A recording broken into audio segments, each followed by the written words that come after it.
Chapter 31. Dragonite. Dragonite complained at me. I know. I couldn't help it. I mumbled as we flew over the ocean. Under the morning sun. I hadn't intended to stay so late, but the stories were fun, and the atmosphere was great, and then it was late, and I was invited to stay the night, and well, the food was really good. Matthew's wife Hannah knew how to cook. Like really knew how to cook. Now it was morning and there had been breakfast as well. In other words, we made a late start and Dragonite was teasing me. Come on, let's fly off that meal, find Cinnabar Island and set up a match. Drag. She called out and burst into an even speed. All I had to do was hold on to my hat and enjoy the ride. Very soon after, smoke rose out of the horizon and there it was. A small volcanic island. Cinnabar Island. Drag. Yeah. That's it. I laughed as we circled around the island from the sky, checking it out. Almost all of it was jungle, and it made me wonder what Pokemon hung around the green island, but there was also a small little section of the island that was the town. Let's land outside of town. Don't want to cause a big fuss. I called out and Dragonite nodded. We circled closer, but ended up needing to land in the jungle itself. The beaches were entirely covered in people for a long way down. Geez, what's with all the people? I wondered, and then as I reached the town I remembered. Oh. Cinnabar is a tourist trap. Right. I muttered. The streets were covered in shops. People hawking goods, and lots of tourists in bathing suits wandering around laughing in the sun. Pfft. Why would they come here? They could just get a flying Pokemon and go to any beach in the world. People are so weird. As I clumped into the town, I started looking around. Now where was the gym? Oh right. I walked past the broken down old gym. Blaine was working out of the volcano for whatever reason. As I looked around I stopped because I knew that orange and green outfit. Brock? Huh? Oh hey. Vicky. Brock greeted me, and there was Ash and Misty. Huh. You. I want a rematch.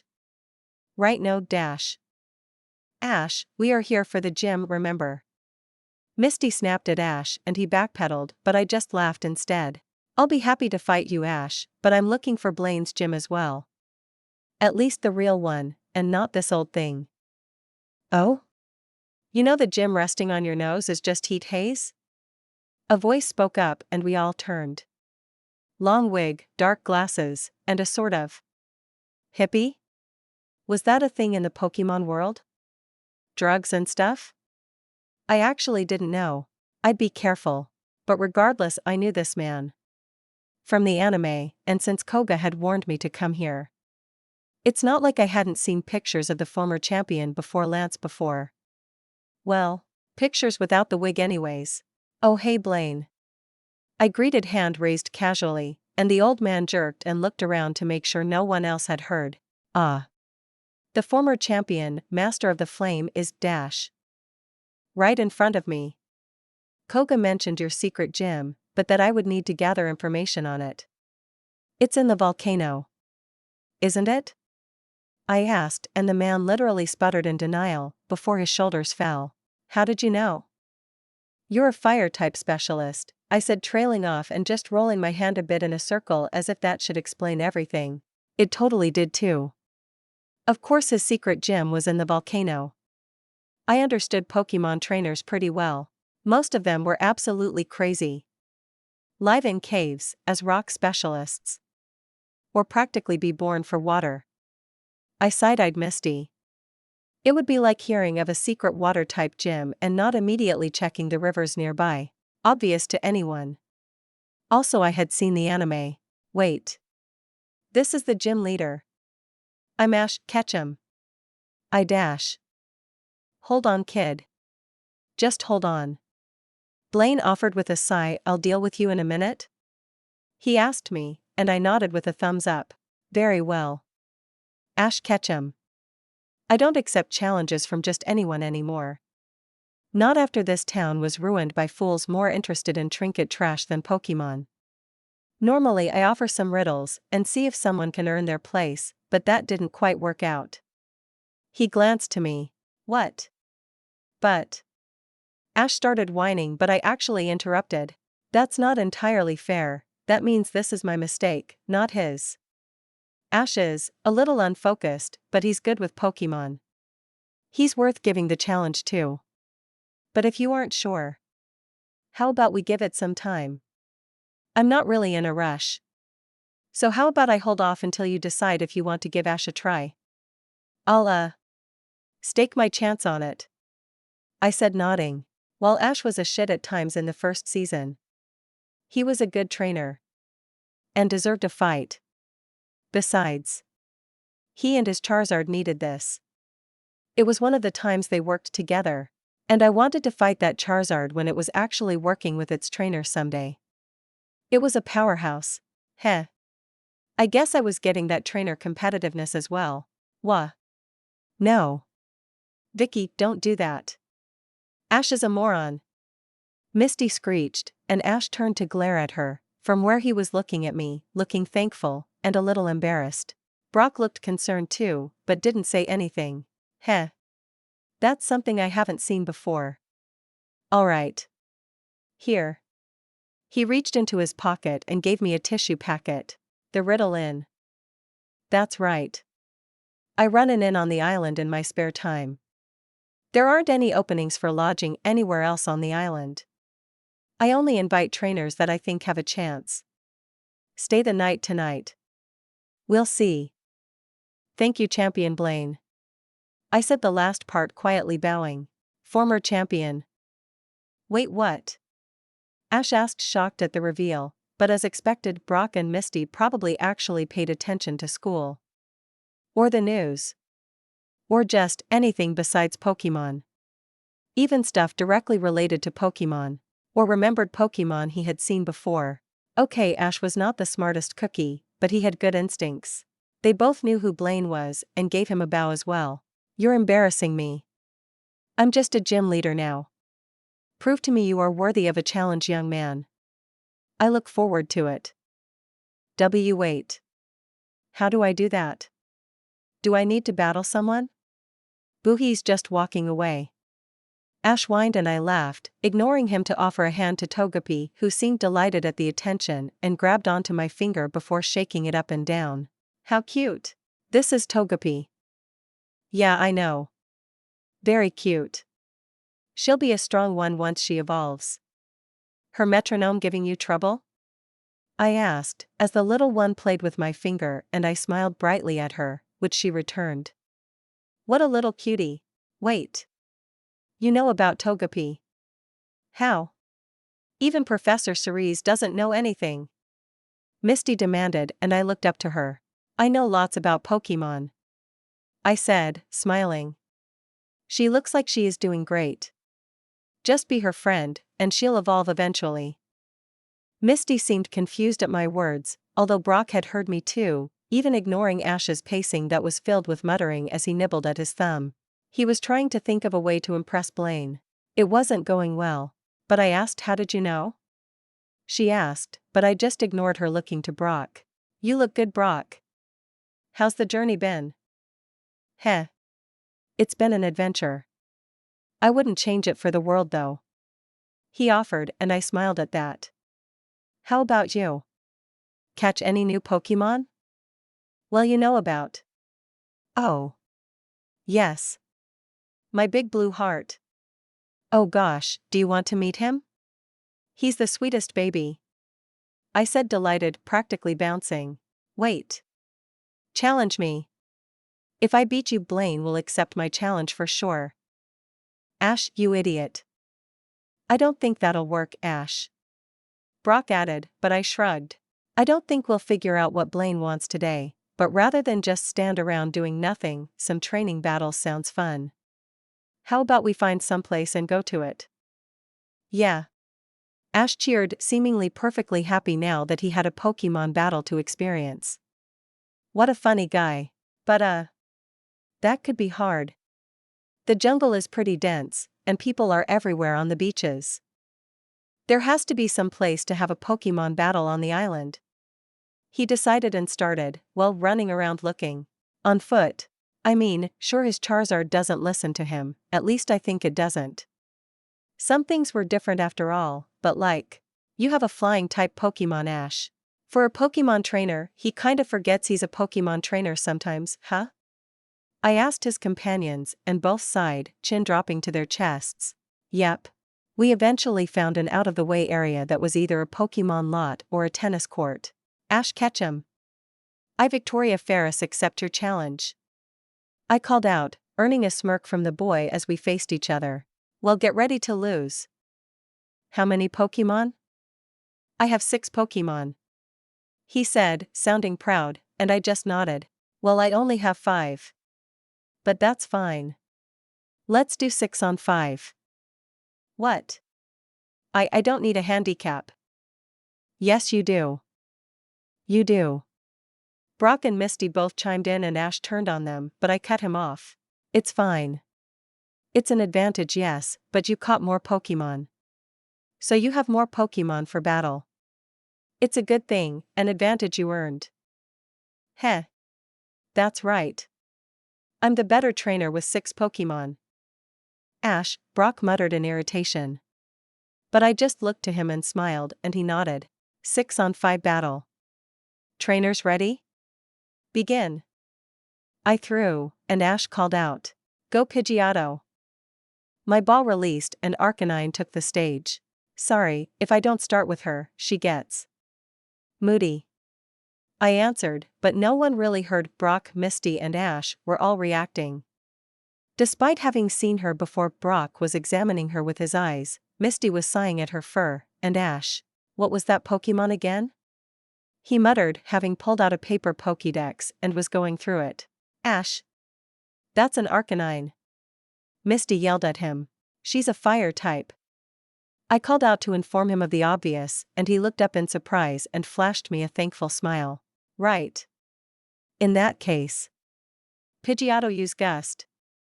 Go. I called, and my lack of attack seemed to confuse Ash until Arcanine just disappeared, and when Pidgeotto stopped to try and find her, she turned around to find Arcanine's drooly mouth right there. The bird screeched in shock and fear. Let her go, Arcanine. I called out before the battle was just outright over. This was training. A much drollier Pidgeotto fled into the sky a few moments later, feathers far more rumpled and looking very unhappy. Pidgeotto. Use quick attack. Ash. That Arcanine moves too fast for that. Brock called out, and he was right. I didn't have to say anything. Extreme speed kept Arcanine well out of reach of Pidgeotto. Even if the bird was pretty fast. Sand attack. Shield. I called out, and Arcanine burst into flame. Flame Wheel was an attack that covered the Pokemon in flame and then they tackled their enemy. Arcanine was just doing the first part. It was my version of Counter Shield for Arcanine. At least the prototype for it. The problem was, my Pokemon really were better at physical attacks than special, but something like this was a special attack for sure. It still worked. The sand blasted forward but hit the thermal strength of the fire, and despite flickering, it held and kept the sand off Arcanine. Wah! As one trainer to another. That was Flame Wheel. It's normally an attack move, but I trained Arcanine to use it as a shield against some moves that are tricky to deal with. The flame is strong enough to stop some things from getting through. Whoa! Misty called out. Ash. Be careful. Vicky knows what she's doing. So do I. He snapped, growing frustrated. Ash did need coaching at times, but that wasn't really useful, Misty. All you did was make his hackles rise up. I was getting a little annoyed at the two. Brock wasn't too bad, but Misty kept kinda interrupting the fight with her comments, and most weren't really useful. I sighed. Nothing I could do to change it now. Pidgeotto. Fly high and gust. Go. I called out, and Arcanine burst into motion again. Pidgeotto flew higher, but she could only get so high before her gust failed. And there were walls and fences around us. With 4 bounds to reach the highest edge, Arcanine leapt and once more snatched the bird out of the sky. She once more screeched, this time more in outrage at the treatment. Arcanine spat her out once they were on the ground. Then her tail started wagging as slobber sloughed off the poor bird. This was cruel, but well, both trainer and Pokemon could use some experience. Pidgeotto should be doing best on the move. Or quick attacking to get around or something. Too slow. Way too slow for a Pokemon that is supposed to be one of the speedsters of Kanto. Pidgeotto. Ugh. Return. You did great, girl, that was just a bad matchup. Alright, let's go, Squirtle. He yelled, and I already knew how this would go. Evade. I called out, and Arcanine nodded. We were on a wavelength. No need for me to say more. Squirtle water gun. Squirt. Squirtle. The little turtle called out, and I knew I would be asked to cuddle him after. So cute. Oh my Arceus. The water blasted out, and Arcanine moved, almost casually showing off how little danger she was in. Oh, Arcanine was kinda taunting the poor guy. She sidestepped, leapt, flipped fully sideways, laned, and ducked. Every stream of water missing completely, and she made it look easy. Squirtle. Ugh. Hold still. Ash. Have I called out an attack at all this battle? I called out to him, and he looked at me like I was crazy. What? Have I called out a move name? I repeated the question more urgently. No? That's the problem. Exactly. Ash. Every time you call out the attack, you are telling your opponent what is about to happen. They do it at the matches all the time. Ash, that's usually the commentators. The trainers don't do that. I said to him. Watch. I'll show you. Arcanine. Tackle attack. Wah. The confusion from the trainer didn't stop Squirtle from leaping to the side and hiding in the shell. Saving him from Arcanine, who had risen up on her hind legs and slammed into where Squirtle used to be. Arcanine. Tackle attack. Squirtle dodge. Arcanine. Tackle attack. Squirtle dodge. Arcanine. Tackle attack. Squirtle dodge. Arcanine. Tackle attack. Squirtle dodge. Get it yet? I demanded, and Ash looked confused. Arcanine. Go. And she did another slow tackle attack, but without knowing what exactly was coming, Squirtle tried to read Arcanine for too long, and instead got his shell stomped on. I didn't say anything, and even with Ash yelling to dodge, Squirtle was really confused. Stomp. Stomp. Stomp. Okay. I called Arcanine off. And Squirtle popped out of his shell, looking a little exhausted and shaky, but he was on his feet a few moments later. Arrrrrrr. You shouldn't make fun of me. I'm not. This is something that I had drilled into my head while battling too. You just haven't run into anyone willing to do it for you yet. I side-eyed Brock, but he shrugged. I explained it a few times, but I nodded. Ash was stubborn. Fine, Squirtle. Attack. Ash called out, and instead of doing that, Squirtle turned and looked at him. I couldn't see the turtle's face, but I could guess. What the hell does that mean? You have to train for that, Ash. I called out, interrupting the poor boy's uncomfortable stare-off with the Pokemon. Okay. I think I got my point across with that one. I'm gonna come at you again. So ready up. Arcanine. Go. Squirtle water gun all around you. Squirt. The water type confirmed returning to his shell, and a burst of water shot out and then spun him around. That wasn't going to really stop Arcanine, but it was smarter than trying more water guns normally. So I'll approve. Arcanine came down and grabbed Squirtle's shell in its mouth, having leapt over the water, and just snatched it right up. Arcanine used Shake. It vibrated the air. I think it's pretty effective. Squirtle was dropped and sort of oozed out of his shell. I swirled. That's gotta be dizzying. Return. Ash called and looked pretty upset. Yeah. Sorry, buddy. Fine. Pikachu. Oh, alright. Arcanine. Go. I called out, and this time I was more serious. Pikachu wasn't at the top of his game right now, but his special power was still remarkable. Thunderbolt. The charge up was a bit too long. The aiming was longer as Pikachu closed his eyes while charging it up. Curling in and then flinging it out, aiming at where Arcanine had been. It missed entirely. I wanted to say something about that too, but no. That was something Ash and Pikachu needed to discover on their own. Arcanine tackled Pikachu from behind, bowling over the mouse as it gave its little cry of pain. Pikachu, no. Buddy. Ash called out, and then slowly, Pikachu rose up looking dirty and scuffed. Arcanine hadn't hit him that hard, but this wasn't champion Pikachu. This Pikachu was still chubby, without the lean athleticism that he would gain in the future. Pika. Pikachu tried again, as it regained its feet, but again the attack went wide as Arcanine moved before Pikachu had even aimed it. The second tackle was enough to cause the poor mouse to slump. Ash rushed in and gathered his buddy up, checking him over. I just waited. It's okay, Pikachu. Just rest. Ash whispered and headed back. Misty quickly hurried over and gathered up the mouse, letting Ash focus. All right. It's all on you. Charizard. Ash roared and I gasped in delight. A Charizard. Amazing. So cool. Kair. He roared, sending out a flame from his mouth as he released into the air, but then he instantly sort of slumped and puffing out air and not looking very interested in a fight. Arcanine, despite buzzing for a battle, waited, and so did I. Charizard. Flamethrower. Ash called, but nothing happened.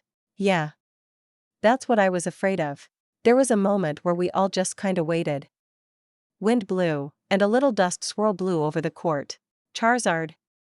Ash whined, pleading with the Pokémon, but Charizard seemingly was taking enjoyment in ignoring his trainer. Ash. Brock moaned, face palming, and I could see the eagerness in Arcanine drooping along with her tail. Damn. Arcanine just got combat blocked. I was gonna need to set up some spars with her or something, or she would hound me. Heh.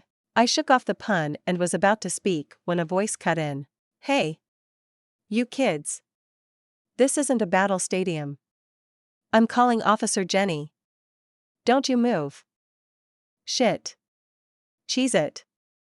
I decided, jumping onto Arcanine, and my words caused a panic from the others.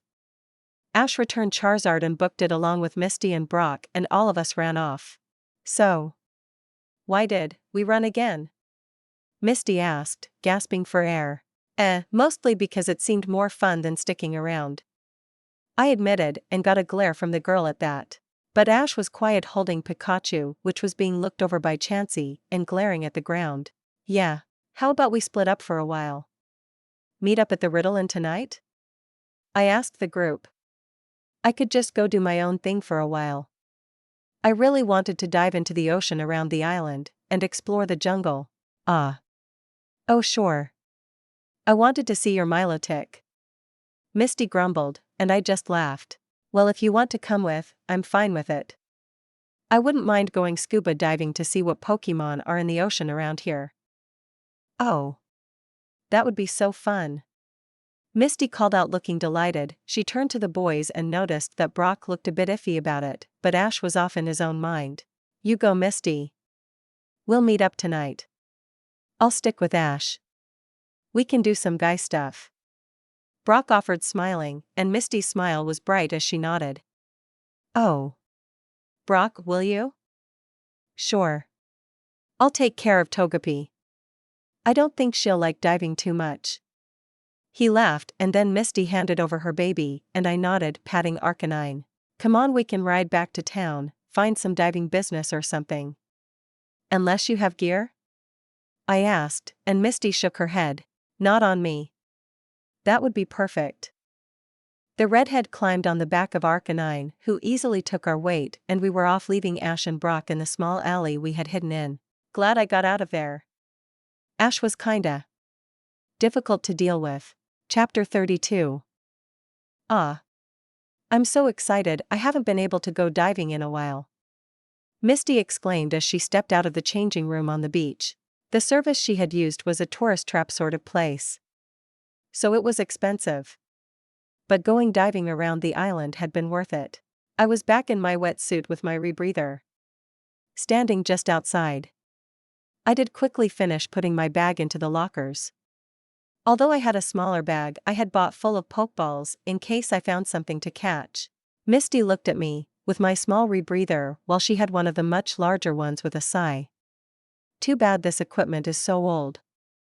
It'll be fine. You'll forget about it once you are in the water. Heh. That's true. Come on, she said, hurrying down the concrete pier. All right. Milotic. You're up. I called out, and my partner appeared trilling happily in the gentle waves. Arceus, every time I see your Milotic, it takes my breath away. You're so handsome. Misty gushed to me, and Milotic in turn kneeling down on the dock and offering her hand, and Milotic let her pet him a bit. Milotic is the best. You going to use any of your team? I asked, and Misty nodded. A moment later a Starmie materialized. Starmie. Let's go exploring. Misty called, and I laughed as she jumped into the water. I jumped right in after her. Milotic instantly wrapping around me in a hug. The rebreather double-checked and we were off, chasing after Misty, who was riding her Starmie and racing ahead. The water was pretty clear out here. Despite as we hurried out of the dock area, the many floaties and surfers above us. None of that really mattered to us though. Because below us was the real treat. Pokemon darted to and fro. A lot of Krabby was my first thought. They wandered around the sea floor fighting each other and eating whatever they could get their claw into. Shelter were also common. We passed over a trio of them all clustered together napping on a rock, but left them alone even if Misty circled them a few times, practically squeeing at their cuteness. She was a water-type poke freak after all. I still remember the last time Milotic and I had done this. It had been fun, but we were traveling. This was the first time I was doing it for fun. I split off from Misty for a moment, pointing for Milotic to see what I was looking at.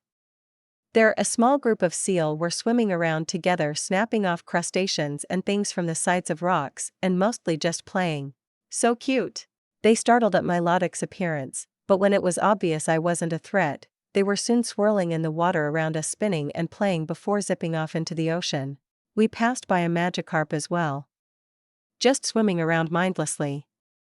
He didn't even react to Milotic or I, as he just kept swimming past us, and then out into the fog of the ocean after a while. Kinda sad. I was distracted by Misty waving and holding up a stereo in delight like she had found treasure. I just laughed around my rebreather, and Milotic and I hurried over.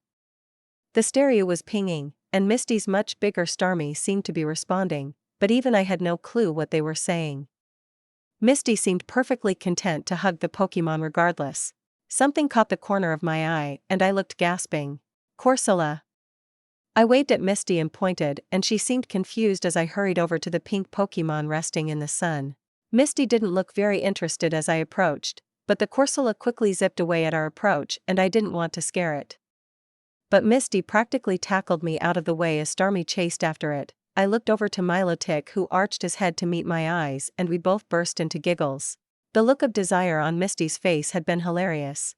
I wasn't exactly surprised to see Johto Pokemon in the ocean in Kanto. It's not like Pokemon cared about regions after all. And I had found Phoeba, of course. But it was still a reminder that Pokédex information had been so far behind even in the old anime. I shook it off, and Milotic and I chased after Misty to see if she had managed to capture. When we finally found her, she was floating morose in the water, her Starmie zipping around her to perk her back up. No go, I guess. I swam over and patted her shoulder, and she let out a long sigh, bubbles flowing around before she rose up and looked ready to continue. We both swam further out. Over the shelf break and then down. The light dropped off, but thankfully just on the side of the shelf break was a reef and a ton of Pokemon and fish swimming around.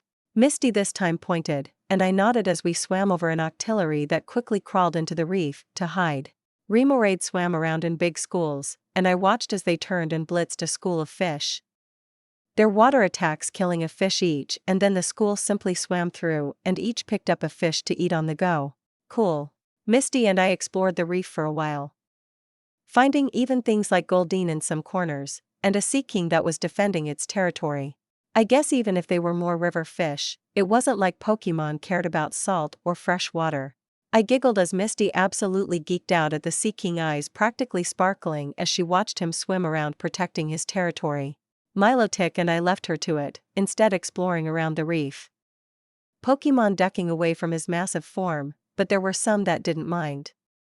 I was giggling as Milotic gave me a concerned look as Remoraid started attaching to his belly like they do with Mantine. Exploring a bit. I came face to face with another Octillery inside the reef, his eyes glaring a bit, and I quickly gave him an apologetic smile before slowly backing away. He ignored me after thankfully. Then Milotic and I both felt it. A wave crashed into both of us, sending me almost tumbling and Milotic just rocking along the pressure for a second. I reached up and grabbed onto him just as he charged. We needed to find out what was going on. Very quickly we figured it out as Misty came rushing right past us full speed on Starmie, her eyes frantic. She didn't stop, just zooming right past us, and Milotic and I turned around to see what she was running from before both of us released a big pile of bubbles. Gyarados! Angry Gyarados! He was rushing right for us, but Milotic was incredibly agile underwater, and we avoided his attempt to tackle and bite us. The massive angry boy smashing into the wall of the shelf break with a massive crash before he turned to try and fight us more. What had Misty done? Of course, a moment later the girl in question zipped over and grabbed at me and tried to tug me along, frantic to get me out of there. But there was no way I was going to run from this. Either this Gyarados needed help, or he needed some time out. Despite Melodic already being free, I knew the exact best way to handle this fight. I pulled out the Pokeball from my hip and popped it open without throwing it, as I didn't want to lose it in the waves. The gleaming white Premier Ball split and in a burst of red energy that quickly expanded, causing the water pressure to push Misty and I both back, despite Milotic blocking for us. And then there he was. His roar was actually really interesting under the water. Instead of just pure rage and rocks smashing together, it almost sounded. Did Gyarados have a form of echolocation? It really sounded like stones cracking together in a rumble. The wild Gyarados didn't react well. Instantly he went into a rage and attacked. It gave me a moment to take in the differences. Blue Heart was a lighter blue, more a sky color, than the darker ocean blue of the wild one. And he was smaller. My biggest fish was actually kind of a small boy. Not that it mattered. The wild Gyarados' charge ended instantly. Blue Heart smashing his head into the larger Gyarados in a blue of motion that once more sent me spinning away from the battle as the water pressure couldn't handle it, and the wild Gyarados was smashed back into the wall, but this time against his will. But that wasn't the end. Rising up, the larger Gyarados raged as it charged back, and Blue Heart fought just like I had trained him. He was smaller, but stronger, and much faster. The wild rage simply couldn't reach, and Blue Heart soon had the Gyarados by the throat and then just surged. Blasting upwards, his smaller body nonetheless hauling the large fish right along with him as he made for the surface. I looked around and found Misty cowering, and for a second I wanted to poke and tease her, but I realized she wasn't just cowering to avoid the attacks, but in actual fear. She was shivering, terrified. I waved to Milotic, and soon my good boy helped as I gently touched Misty, and she only barely responded. He rose up below us and helped bring us back to the surface, which was stopped as Gyarados was there. Two of them still fighting. That wild Gyarados. He shouldn't be that strong. Something was wrong. Blue Heart finally took a hit, a nasty tackle that rocked him back, but still barely fazed him, but this wild Pokemon looked beat up but still raging. They disappeared into the gloom once again. I don't think that Gyarados was always wild. Too strong. Yet he was absolutely raging at Misty? No, I don't think it was Misty. He went after me right after. Trainers. People. I don't think this Gyarados liked people very much. My heart broke, but there was nothing I could do about it right now. Maybe talk to an officer, Jenny? There was silence all of a sudden, and Milotic curled himself around Misty and I and growled. The vibration in the water made my spine tingle. There coming out of the water was the wild Gyarados. He looked like he had just gone 5 rounds with Mike Tyson. Bruised and beaten. Or at least he should be beaten. He saw us, and that fight went back into him. He roared. And then I felt it. Electric yet not. Fire but not as hot. Light. The slow brightening of light in the gloom of the shelf. I looked over. My big blue heart must have come back and wrapped around to protect us. Because he was there.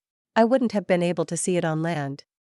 Maybe if it was nighttime and dark, but light was slowly spreading up his tail, down his barrel. It brightened around his back fins, causing him to glow bright white from the inside out. More and more was gathered, and then his eyes opened, pure white light spilled forth. I forgot. Gyarados. They aren't just fish. They are laser fish. The hyper beam was everything I expected from one of the most powerful attacks in the Pokemon world. A wild, overwhelming power that wasn't slowed at all from the water pressure. That considered water between it and its target to simply be an annoyance. The hyper beam lanced out even as Milotic kept a hold on me, and Misty Starmie there as well, covering Misty, trying to protect her. As everything went white. Misty! I called out as Milotic had brought us to the surface. I pulled off her rebreather and she was still awake. Eyes wide, and panting. Her breath coming out in sharp gasps. Hey! Come on, Misty. You're okay. Everything is safe. I. She stuttered as she seemed to finally come into control of herself. It's okay. Fight's over. Everything is peaceful now. I looked over to the floating Gyarados. He was unconscious, but he would be fine after a bit. Blue Heart was still swimming below us, like a protective shark. Shooing away any of the native life that might want to see what is going on. None even tried it. Most Pokemon are smart enough to run and hide when two Gyarados go at it. Milotic. Take Misty to shore. I ordered, as I slid off. Misty was competent to ride, but I don't think sticking this close to Gyarados, either of them was helping. He nodded and quickly started off, Misty easily adjusting to holding on, as the motion atop the water seemed to help her calm down. Blue Heart came up under me, and I quickly adjusted, so I was standing on his crest. Good job, my heart. I whispered, bending down and scratching under his crest. He had done so well. That hyper beam. I would never forget what it felt like to be so close when he fired. When he turned into something more than just a monster, and into a divine force. I was maybe just a little intimidated by hyper beam as a move. But to pull it out of nowhere? My big blue heart was holding out on me. Finally, I turned my attention back to the unconscious Gyarados. There was something I had to know. I pulled out a Pokeball and tossed it. Someone is going to die. I hissed in rage as I stared at the floating Pokeball. The one that hadn't even attempted a capture. That meant this Gyarados belonged to someone. I knew it was going to cause some problems, but I couldn't just leave the Gyarados out in the middle of the ocean. He would definitely attack another trainer someday. So Blue Heart and I had slid under the larger Pokemon and started dragging it back to Cinnabar. We weren't that far out, so already I could see people freaking out. Beachgoers fleeing from the sight of a Gyarados approaching. I sighed, nothing I could do, but just act. Finally, we reached the beach and we hauled the Gyarados up onto the beach as gently as we could. Come on out, Chansey. I called, and Chansey bounced into existence on the sands, dancing a little before hurrying over to the unconscious Pokemon and offering her help. Which is about when the sirens could be heard. Officer Jenny came racing over the side of the pier on her bike. Getting massive air and then landing with only a little sliding of sand under her tires before slid to a stop, and Growlithe was quickly released. Stop right there. I just raised my hands and waited. Jenny were pretty quick to jump the gun, but would also hear things out once it was needed. While Jenny was quickly securing the scene and demanding answers. I looked around and spotted the red head further up the beach sitting on the steps leading up to the boardwalk, looking back in fear. I just waved at her, and even waved off Milotic, who was looking between me and Misty, and he nodded, simply settling in to be with the redhead for a while. Are you listening? You are in deep trouble. Disrupting the beach. Bringing wild Gyarados out of the ocean. What are you thinking? Neither Gyarados are wild. I denied instantly and angrily. That one attacked me and another diver while we were in the ocean. I released my Gyarados to defend us, but when I checked, that Gyarados has been captured. My Pokeball wouldn't even activate. I almost yelled, because frankly, I was so mad. Really, really mad. Someone had abandoned the Gyarados, and not in the right way. You can't just release a Pokemon as powerful as a Gyarados into the ecosystem. Worse? You can't release one without actually releasing it. You are required by law to break a Pokeball if you are releasing a Pokemon, so they can be captured in case of emergency. Someone had fucked up. What? Check for yourself, I said, waving at the unconscious Pokemon. And Jenny did just that. Her Pokeball didn't activate either, and she went from angry at me to angry at someone else. Not that I was free to go. I settled in, and Gyarados slumped into the sand beside me happily as I just scratched his scales and whispered how proud of him I was. An hour later, Nurse Joy had arrived to do an emergency capture override of the Gyarados, sending it to the Pokemon Center. The fact officer Jenny was not happy. Whoever had captured that Gyarados was in for a rough time when they were tracked down. Until then, I was given an unneeded warning about scaring people and then sent on my way. I met back up with Misty, who had been hanging around, resting against Milotic and not really interfering in the whole investigation. You okay? I'm fine, she snapped, but then her face melted. I'm okay. Thank you for saving me. I'm just surprised. I don't like Gyarados. I can handle them if I can run away, but down there, with two of them and they were everywhere, I just panicked. She muttered, rising up. She stalked around a bit, rubbing her arms. Don't tell Ash and Brock. I nodded slowly. I did vaguely remember Misty had problems with Gyarados, but also that eventually she would get over it. I would just have to leave her to it. Come on, let's get that equipment turned in, and get some food in you. Then we can find the boys. Think they are at the inn yet? It is getting late. But no. Just find wherever the Pokemon battles are. Ash'll be there, Misty replied, and I laughed, trying to act normal with the older girl. This whole thing had been not as relaxing as I had wanted. Chapter 33. Welcome to the Riddle Inn, Blaine greeted Misty and I. We had tried to find Ash and Brock throughout the city, to no luck. Pokemon battles weren't very popular with the tourists, I guess. So we headed to the inn. Blaine, thank you for letting us stay here, I greeted with a bow that Misty copied. Think nothing of it. Come, I'll show you your rooms and where the hot springs are located. I'm sure you'll enjoy them. Your companions are already planning on doing just that. Ah. So they are here. We weren't sure. They arrived not long ago, after dealing with some criminals causing trouble. I heard about what happened on the beach, Blaine said suddenly, his voice changing, removing the Alolan twang and instead going to his real one. Thank you for making sure no one else got hurt. An improperly released Gyarados is a danger few of the tourists would be ready for. It's nothing. I'm more angry it happened at all, I mumbled, fists clenching at the thought of some trainer just abandoning their Gyarados. Probably even abusing it, considering its reaction to finding people. Blaine nodded, pulling down his glasses, showing his tired eyes. Which is why we do our best to protect people and Pokemon both. He offered, come enjoy the baths, relax, he said, and I nodded, deciding to do just that.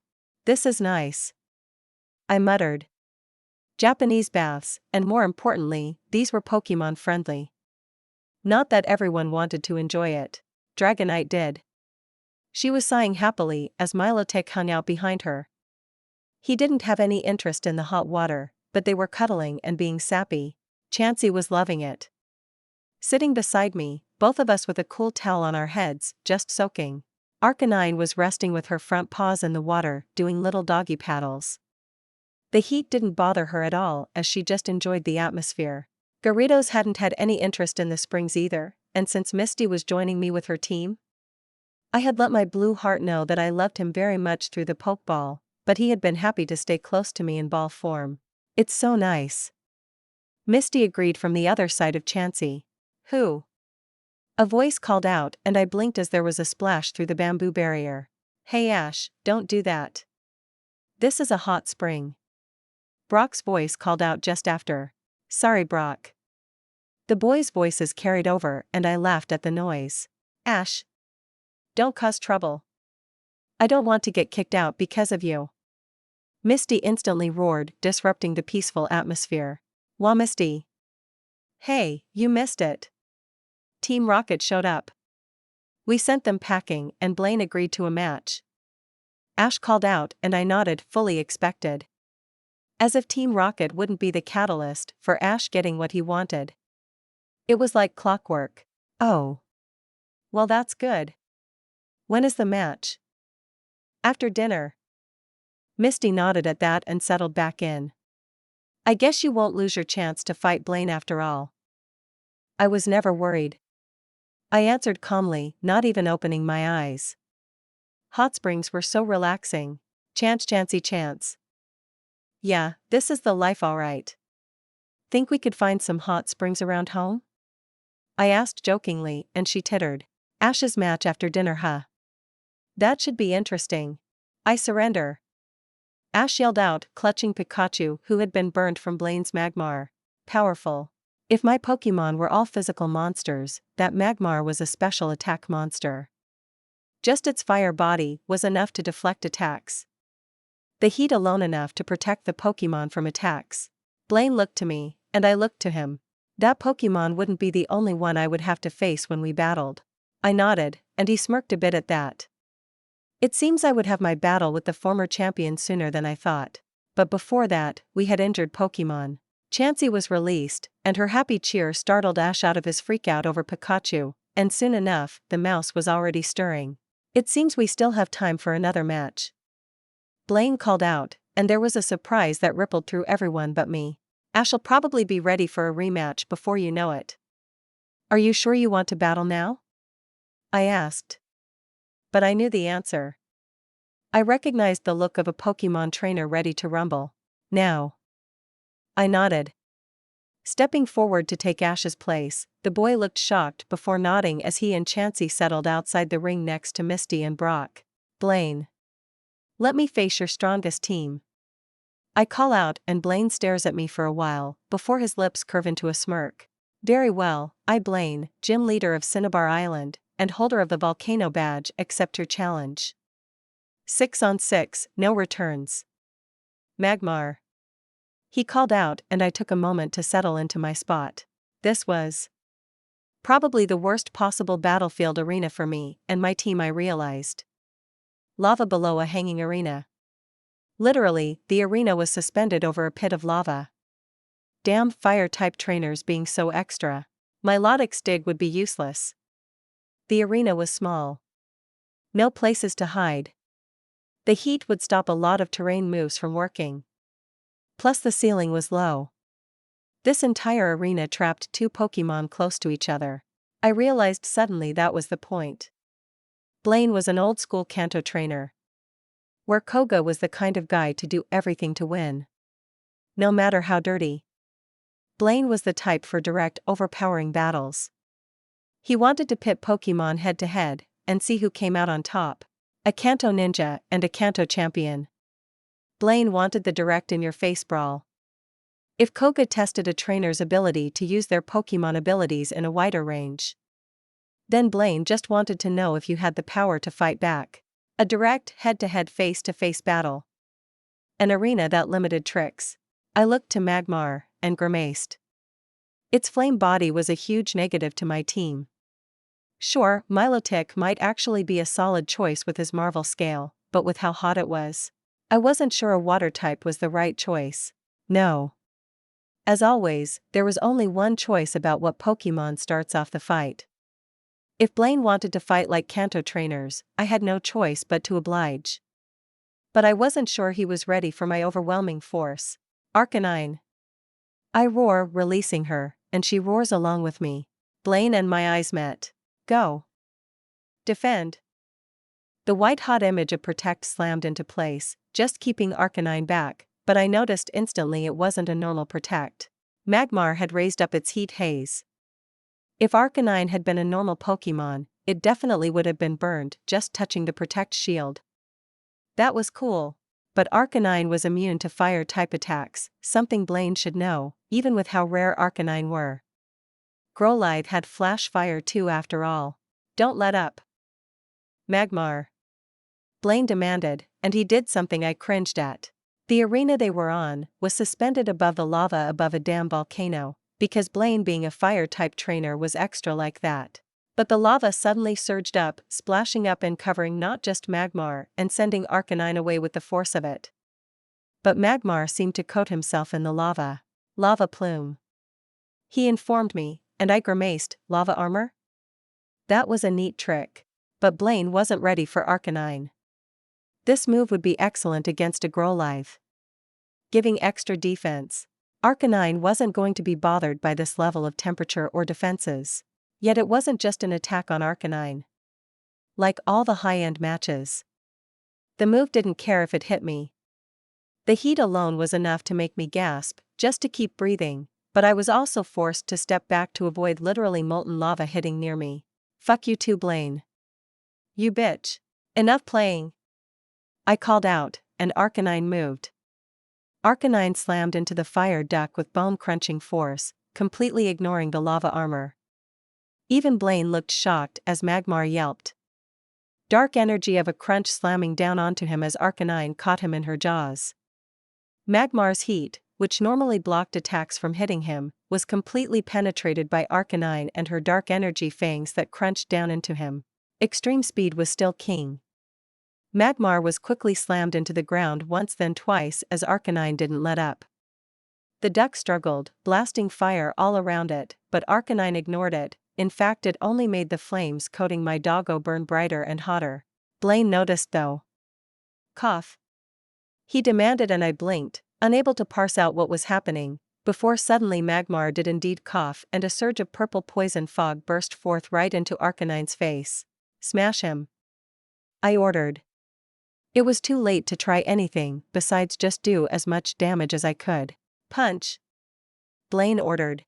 A lightning-covered fist slammed into Arcanine's face and sent her skidding away as Magmar flipped and rolled back to its feet. Go, I called, knowing that speed was still in our court. Blaine said nothing as Magmar moved to strike again, its fist still surrounded by lightning. Arcanine bodied the flame duck, slamming him backwards and ignoring the strike that barely hit her flank. Dark energy once more chomping down and crashing into the Pokémon, causing it to honk. It was a cry, honk, and roar mixed into one. This time Arcanine didn't hold on her instincts as always top-notch, shaking her head and sending Magmar rolling and sliding across the arena. But Arcanine was breathing heavily. That lightning punch had been brutal, and the poison was working its ill effect. Magmar rose up. I swallowed. Really not happy that the Pokémon was still up. As it staggered to its feet, it looked furious. Fire rose up around it like a storm of rage and anger, and it released it all. But not as fire. In a scream of noise, the fire shifted into a whole different type of heat. I leapt to the side, cursing as I rolled on the way too hot rock. Hissing as the rock practically burned even through my jeans. Stupid lava arena. Thunderbolt, he informed us even as our ears were ringing. The blast had been awe-inspiring. Something I would expect from a certain mouse behind me rather than a fire type. The lingering power arced over its body, never quite reaching Magmar as the flames flowed over its body. Blaine, I realized, was just like me. Only where I had trained for overwhelming physical force, he had gone for special attacks. That one move likely would have overwhelmed anyone on my team if it hit. It was just that powerful. I looked behind me, where the thunderbolt had shot straight across the arena, leaving a blasted crater in the rock wall that was still red hot. An excellent attempt, dashed Blaine shut the fuck up right quick when the dust cleared, showing a steel-sparkling Arcanine. Yeah, we've trained against electric moves, I called out, rising up and patting myself down. Once again an attack aimed at me. Yeah, okay, I get it, Blaine. Fuck you too. I see, Blaine offered, and that was all he managed when Arcanine moved. The steel-type energy that coated her head faded away. She hadn't taken that blow safely. Arcanine had smashed her face into the ring to thunder rod the electricity away, something we had trained over and over again with Dragonite to make it instinct whenever she heard the crackle of lightning. It still wasn't perfect. Not that I would tell Blaine that, but Arcanine would definitely be feeling the electricity flowing through her. but it had been severely diminished nonetheless. Magmar was once more struck as a fur missile, but this time as the crunch slammed down onto it. It was too exhausted to keep fighting. Magmar cried out once again before being flung across the arena and didn't rise. Return. Blaine called and he looked at me. For my Magmar's attacks to be so completely ignored. You talk too much. Send out your next Pokemon. You poisoned my Arcanine, remember? I almost snapped. Not in the mood for the mid-battle congratulations. Not after dodging so many attacks.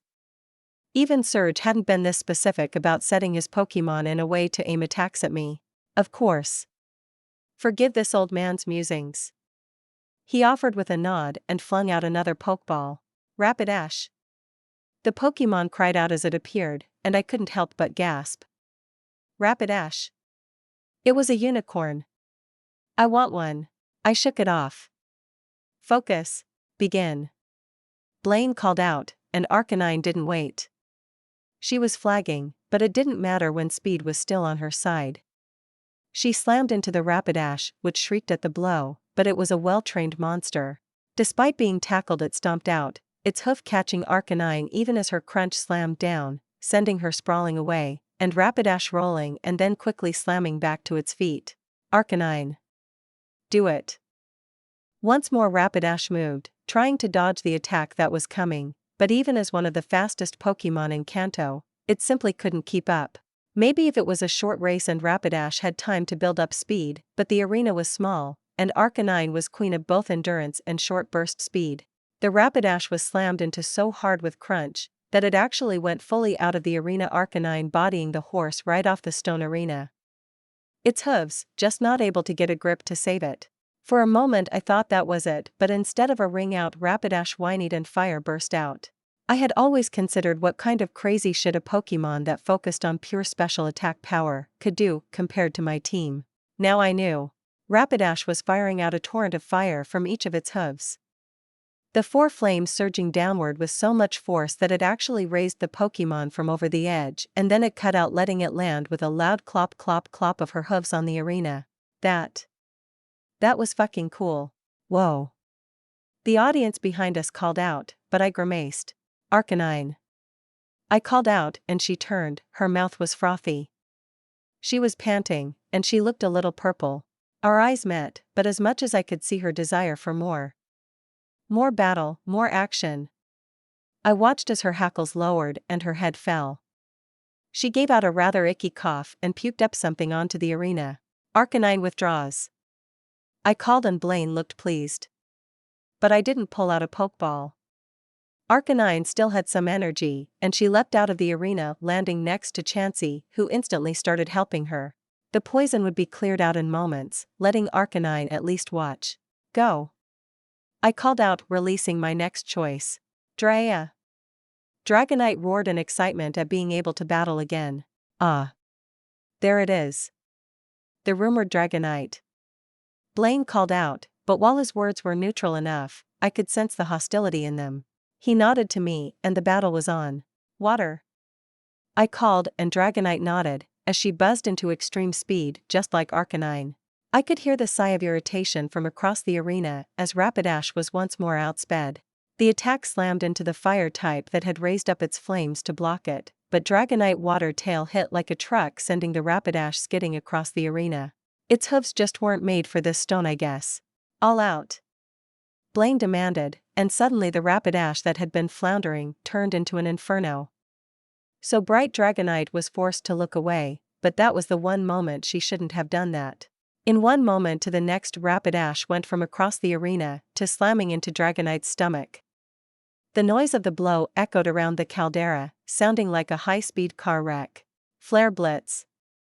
Blaine called, and that fit because there was just an arc of fire linking the two positions. But as the flame cleared, it was obvious this wasn't without cost.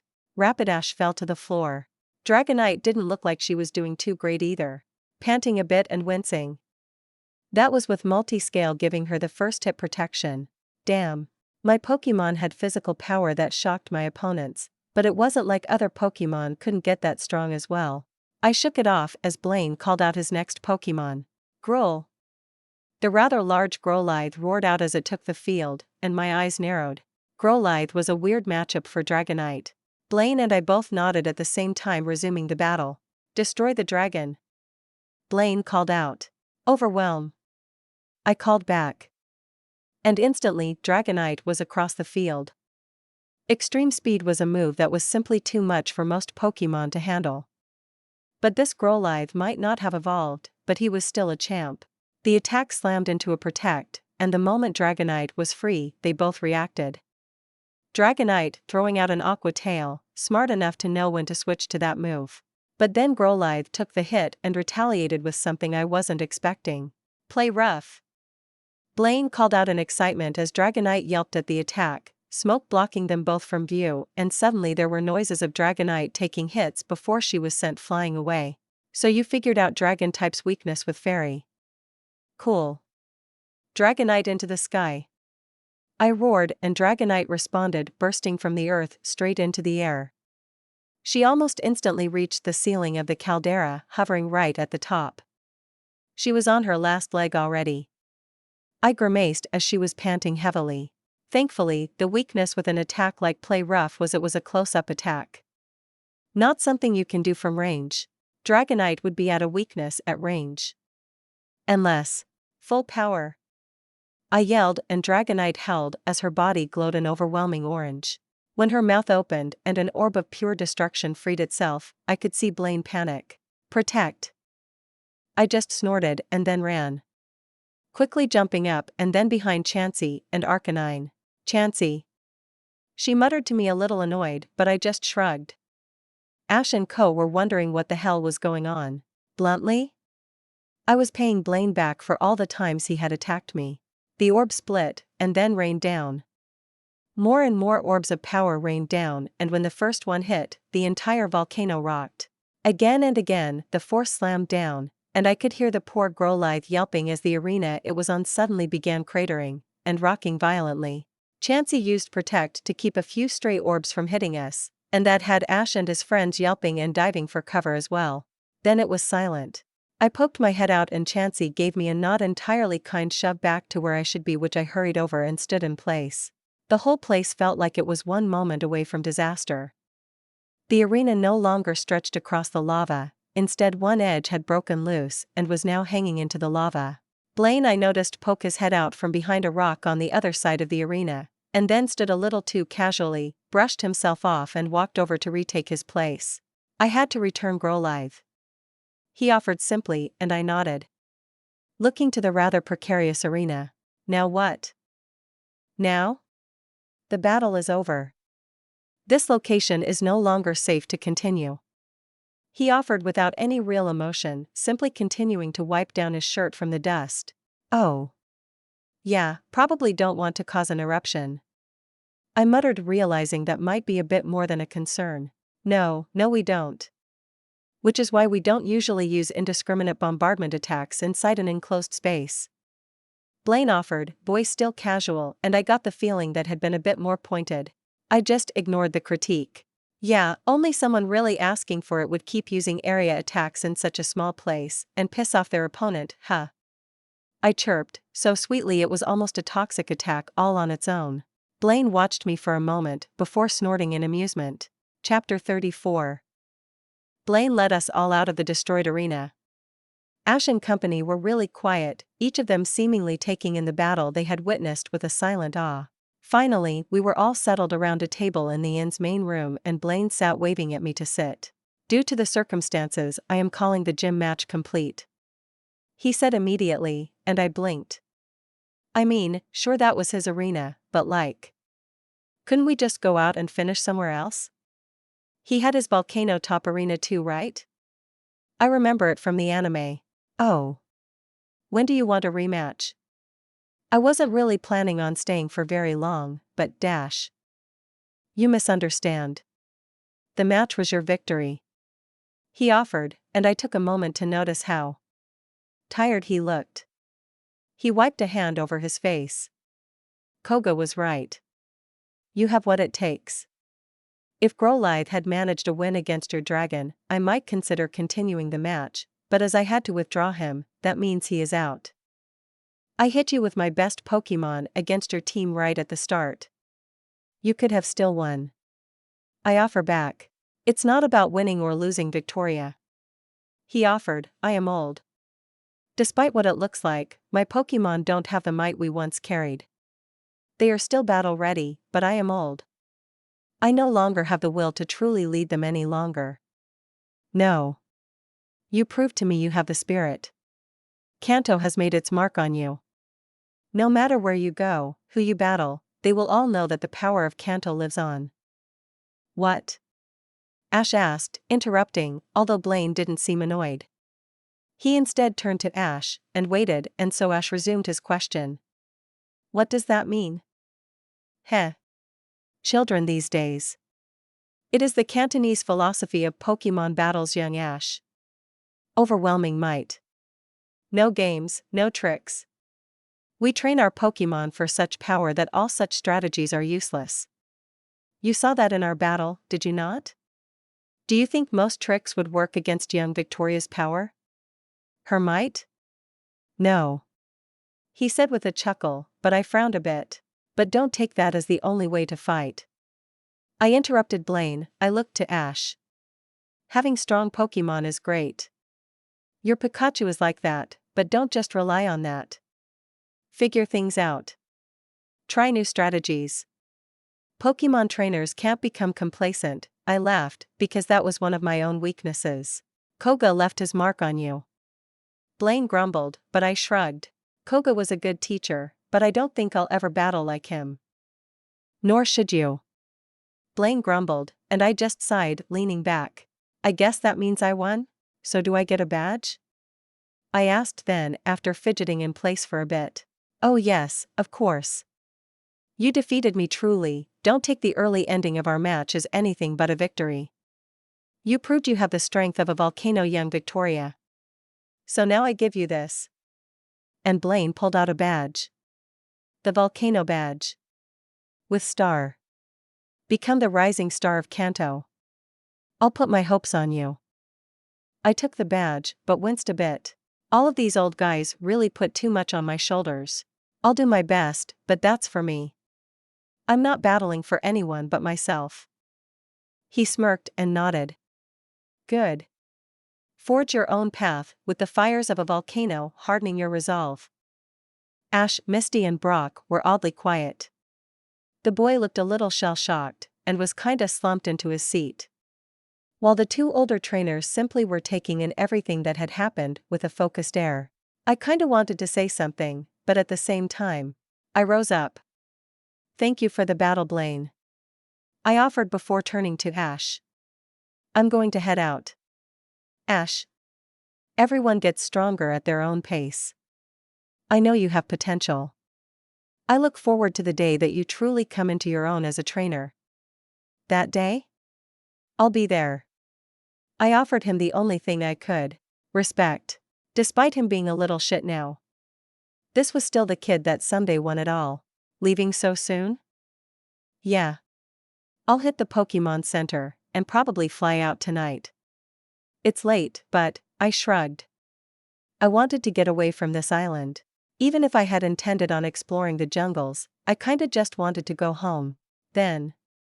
If I may, one last piece of advice. Get your 6th Pokemon sorted. Now. Before the league. You seek to challenge Lance? Doing so without a complete team would be foolish. You will not overcome his dragons at anything but using everything you can to equalize the board.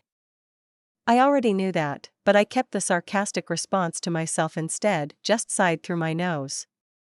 Thank you. I'll keep that in mind. Blaine nodded and I walked out. Time to hit the Pokemon Center.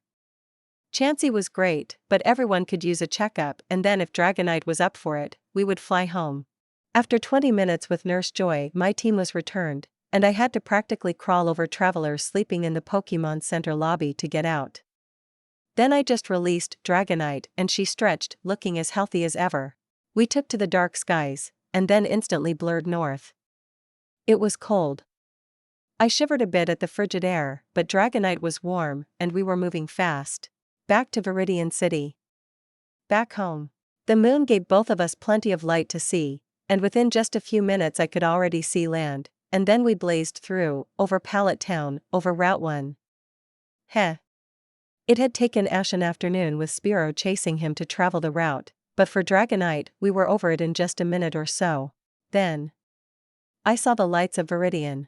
Dragonite knew the route by heart, and we flew just out of the city, following a familiar road until we found the berry farm. All the trees in neat lines, made for an easy landmark from the sky, even at night. Then with a flump of her wings, we landed. I released everyone, and made to race for the door, when suddenly the stars winked out. Ah! Gyarados! I laughed as I realized he had taken his opportunity for a hug, snatching me right off my feet. A few moments of my feet kicking and I was back on my feet. Honestly, I was still kinda cold, but his mouth was warmer than outside. Although now I was coated in saliva and it was chilly. We really need to work on that, I told him, and he just gave me a big dopey smile. A second later, a loud squeal of delight echoed out, and from the stream came Dratini. He raced right over, slamming into Dragonite and Milotic, wrapping around them with his much larger body. Ah! He had grown so much. He was probably closer to 8 feet now than his original 6. Alright. I need a hot shower. Relax everyone. We are home. I called out and then stomped up to the door. I opened it. The lights were still on, and the warmth of home hit me. I'm home. The next morning I woke up feeling warm and happy. Mama and Papa had been delighted to see me home. Less so with all the Gyarados saliva I trailed into the house, but we had spent the night cuddled up on the couch as I told them about my latest adventure. It felt perfect. I rose and stretched out.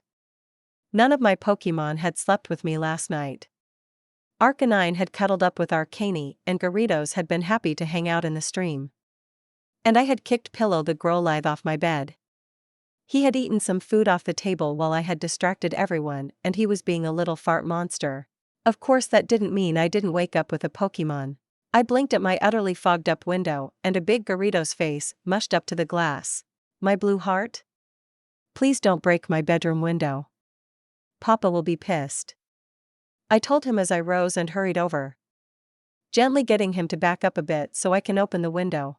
He rumbled happily at seeing me, and I reached out and stroked his face. Good morning. I whispered to him and wiggled in happiness. I love you too. I told him, having a good clue at what his different movements meant now. I continued to scratch under his chin and then behind his ridge for a while, just waking up from the cool air. Alright, my blue heart. I need to get ready. Play with Dratini and the Milotic for a little, okay? I asked him, and although he made a grumbling noise about it, he did eventually move away, crawling across the grass back to the stream. That was a good bit of damage to the yard. I'll just pretend I don't know how it happened, I decided, staring at the grooves in the grass that my blue heart made in the earth. Window closed. I changed out of my PJs and opened my door only to sigh. Arcanine was sleeping in.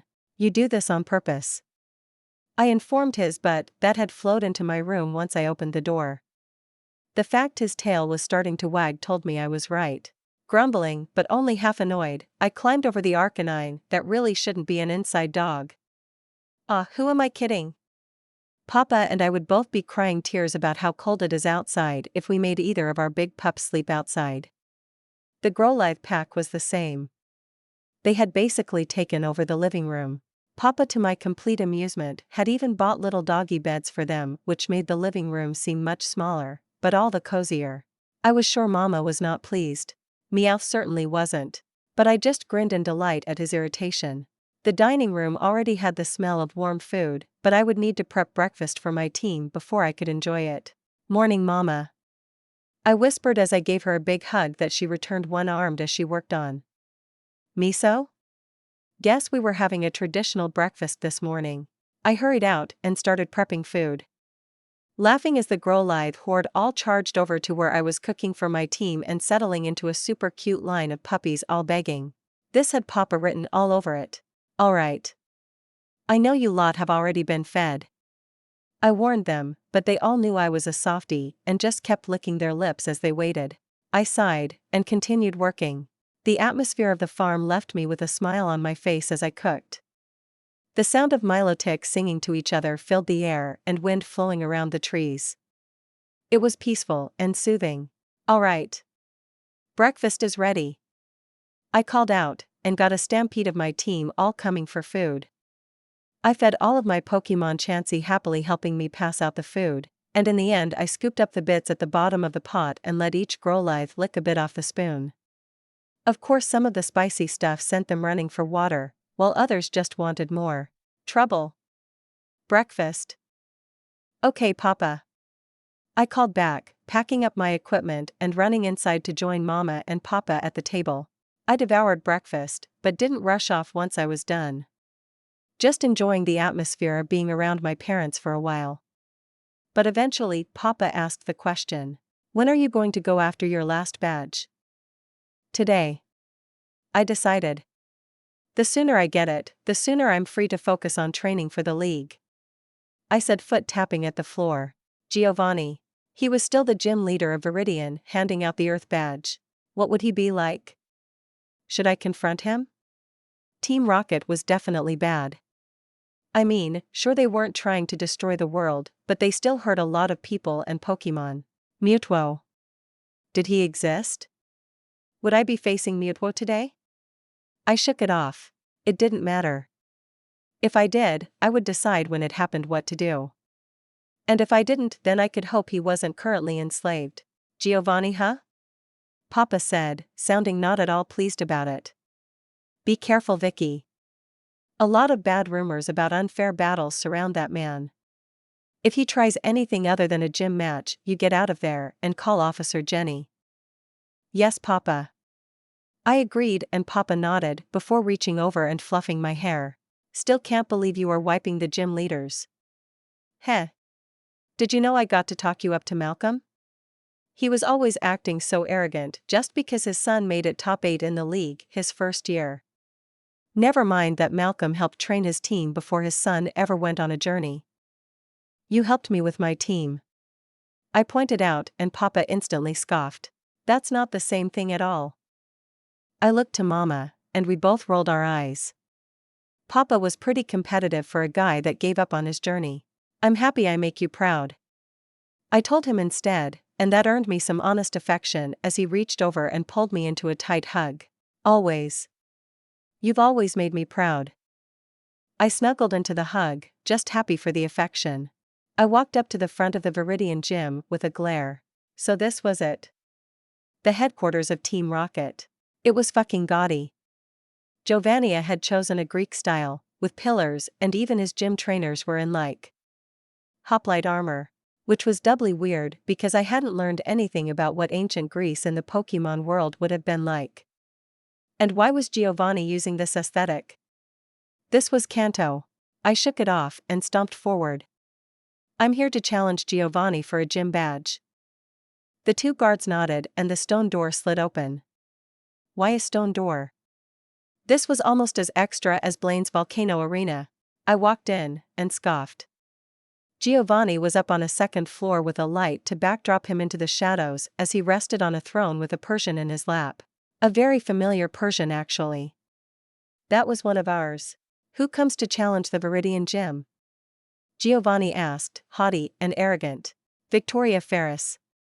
I have come to defeat your most powerful team. I see. Very well. We will have a 3-on-3 battle. No returns. He called out to me, and I frowned. That wasn't how any of the star matches had gone so far. My confusion must have been evident as Giovanni spoke. Do you think you are the only challenger I will face today? I only face trainers with at least 7 badges. He said as he waved his hand at me. If you can defeat me, you will receive your badge. Fine. Giovanni of the Viridian Gym versus Victoria Ferrous. 3-on-3. A new voice called out from the loudspeakers, and I saw Giovanni not even getting off his couch, simply grabbing a ball from his belt and releasing the Pokemon without moving. Nidoking. The Pokemon roared, and I instantly reacted. Arcanine. She appeared in a flurry of fire as she growled deep in her chest. Begin. The loudspeaker called out, and Arcanine didn't hesitate. Go. I called out to confirm, and she was moving. Extreme speed blurring her across the arena into a bone-crushing flame wheel. The fire leaving after images in her wake as she moved so fast. It slammed into the Nidoking, which hadn't been ready. Giovanni hadn't given any instructions. Just watching. Something was weird. Nidoking was slammed a few steps back from the blow, then reacted. But I didn't need to call out what to do, because Arcanine had some experience fighting a Nidoking. And a stronger one at that. I was frowning as the arena shook from the Nidoking's earthquake. Slow. This Nidoking. It wasn't extremely strong. Not like what I expected from someone at Giovanni's level. Arcanine jumped around dodging the earthquake. And when it was over, a second blow sent the Nidoking skittering across the arena. Return. Giovanni called and Nidoking disappeared in red light. I was glaring because a moment later a golem slammed into the earth. Steel. Go. I called the moment the battle resumed and Arcanine instantly began shining as she disappeared in blur. This was wrong. Giovanni wasn't saying anything. He was doing nothing. Steelhead smashed into his golem, and it cried out in pain. The Pokémon had braced itself, but Arcanine hit the rock and ground type with such force his brace only made it worse. Sending it rolling backwards, it built up speed and slipped into a rollout. I waited.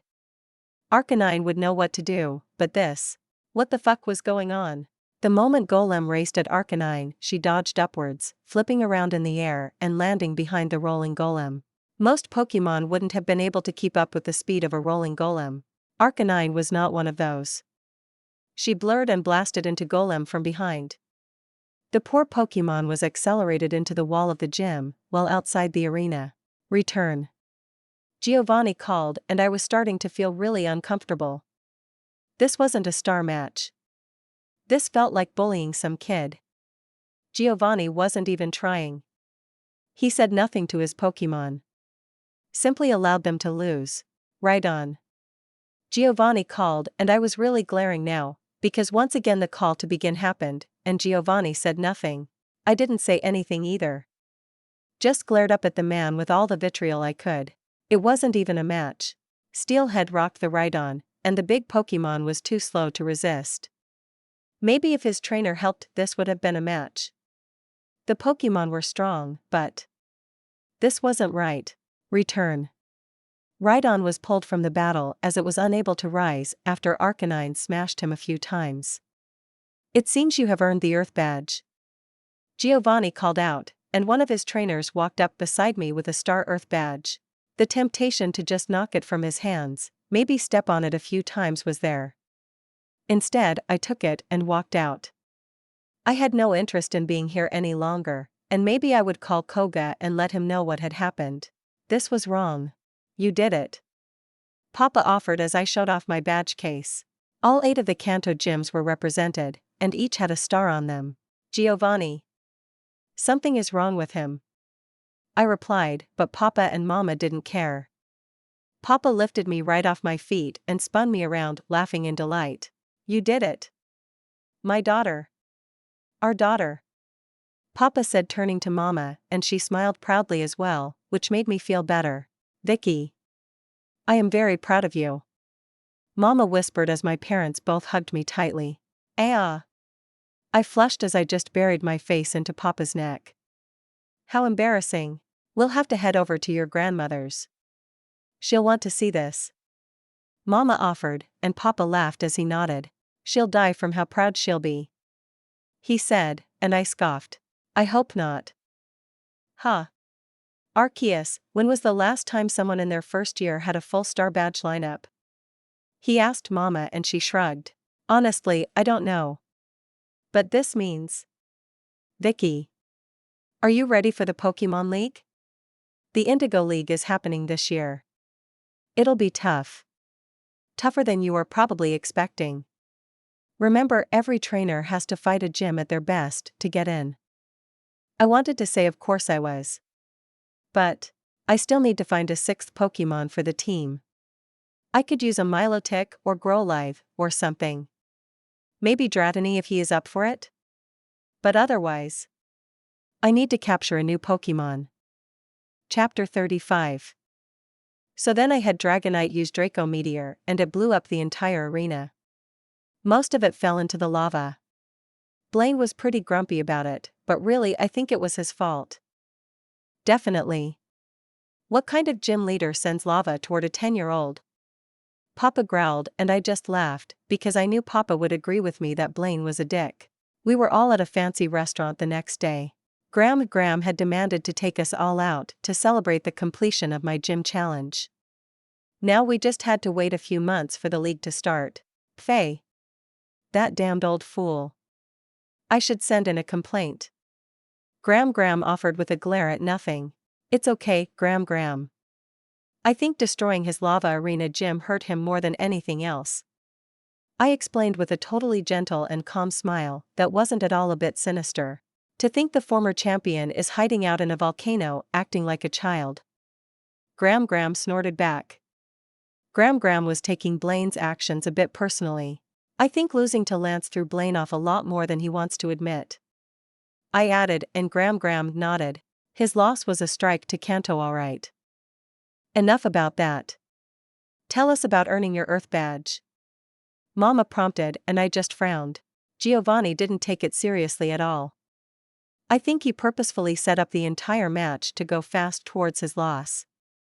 Like he didn't care at all. Everyone was quiet at that, as I just decided to dig into the food. It was good. Expensive, but good. Graham had picked the fanciest place in Viridian. It doesn't matter. No one can deny you've earned the badges, and if they do, then crush them during the league. Graham said with a bloodthirsty grin that had me giggling into my food. I'll do that, Graham. Although I really need to figure out what I'm going to do for my 6th slot. I need to start training them so the Pokemon I choose will be ready for the league. I mumbled and Graham scoffed. Faye. I have a few Meowth that would love to have a strong trainer. Graham offered and I giggled even as Mama nodded along while Papa grumbled. Just take a Growlithe. Papa offered, and Graham and Mama both glared at him. Maybe. I offered getting glared at instead. But I don't just want to double up. I should go exploring or something. Maybe spend a month out in the wilds hunting for a new friend, and then the last month prepping? Finding a new Pokemon is always a struggle. Do you know what type you are aiming for? Or what Pokemon? Papa asked and I shrugged. I kinda want another dragon type. I like them. Getting a fairy type would be funny since I want to fight Lance, but I'm not really attached to any of the Kanto fairies. Fairy type? Graham asked, and I noticed Mama and Papa were looking a little confused too. Yeah. Like Jigglypuff. Or Clefairy. Those are just normal type Pokemon. Papa offered and I shook my head. Nope. Fairy type. Did you not know that? I asked surprised. Had I never mentioned fairy type Pokemon to my parents? Faye. Professors try to create new types all the time. Usually it's just a weird Pokemon's ability. Graham offered but I shook my head. No fairy type is a real thing. They are strong against dragons. Immune to dragon type moves actually. So they are tough. Really? Papa asked, and I nodded. Yeah. Play rough is a fairy move. I explained and Papa blinked in surprise. Huh. I mean, I think Zealous knew about it. So maybe it's something Unova already recognizes? Papa shrugged, but Mama looked impressed. Where did you learn about it, Vicky? Did you meet a professor on your journey? No. I mean, Ivy captured a Clefairy, and Arcanine likes Play Rough, which is super strong against Dragonite. I lied, with a shrug. It just makes sense to me. Mama didn't look like she was going to accept that flatly, but Papa came in clutch. Do Growlithe have any other fairy-type moves then? No, that's the only one. But it's super strong against dragon types. So that's always fun. Huh. I'll have to let Jenny know. That could come in handy if she ever has to deal with an out-of-control dragon type. Blaine used it on my Dragonite during the match. So I knew he at least knows about it. That seemed to settle it for Mama as she nodded, looking pleased. Well, that's all well and good. But back to the task at hand. Gram demanded. Any idea what you are going to hunt for, granddaughter mine? I don't know. I said I want another dragon type, but other than Alola? I racked my mind. Where else were there dragon types? Mostly it was later gen games. Alola had almost all of them, Galar pretty much did have all of them. But both places were a bit difficult to get to. Maybe we could have an Alola vacation? That actually sounded really fun. I always wanted to go to Hawaii. But then there was Paldea. Too far. Wait. Kitakami. That was supposed to be in the same continent as Kanto and all the Japanese locals. Has anyone ever heard of a region north of Kanto called Kitakami? I asked, and that earned a confused look all around as all the adults looked at each other. No, Gram said first. Why, granddaughter mine? I heard a rumor. Apparently it's a place locked away by mountains, and I might be able to find some rare Pokemon there. Gram frowned but shook her head. I've never heard of it. You said it's a region? Well, it might just be a small area. I think it only has like one town? What was it again? I muttered, trying to remember. Mossy Town? No, that's not right. Ugh, stupid DLC locations. I only knew about the place because of all the cuties you could capture there.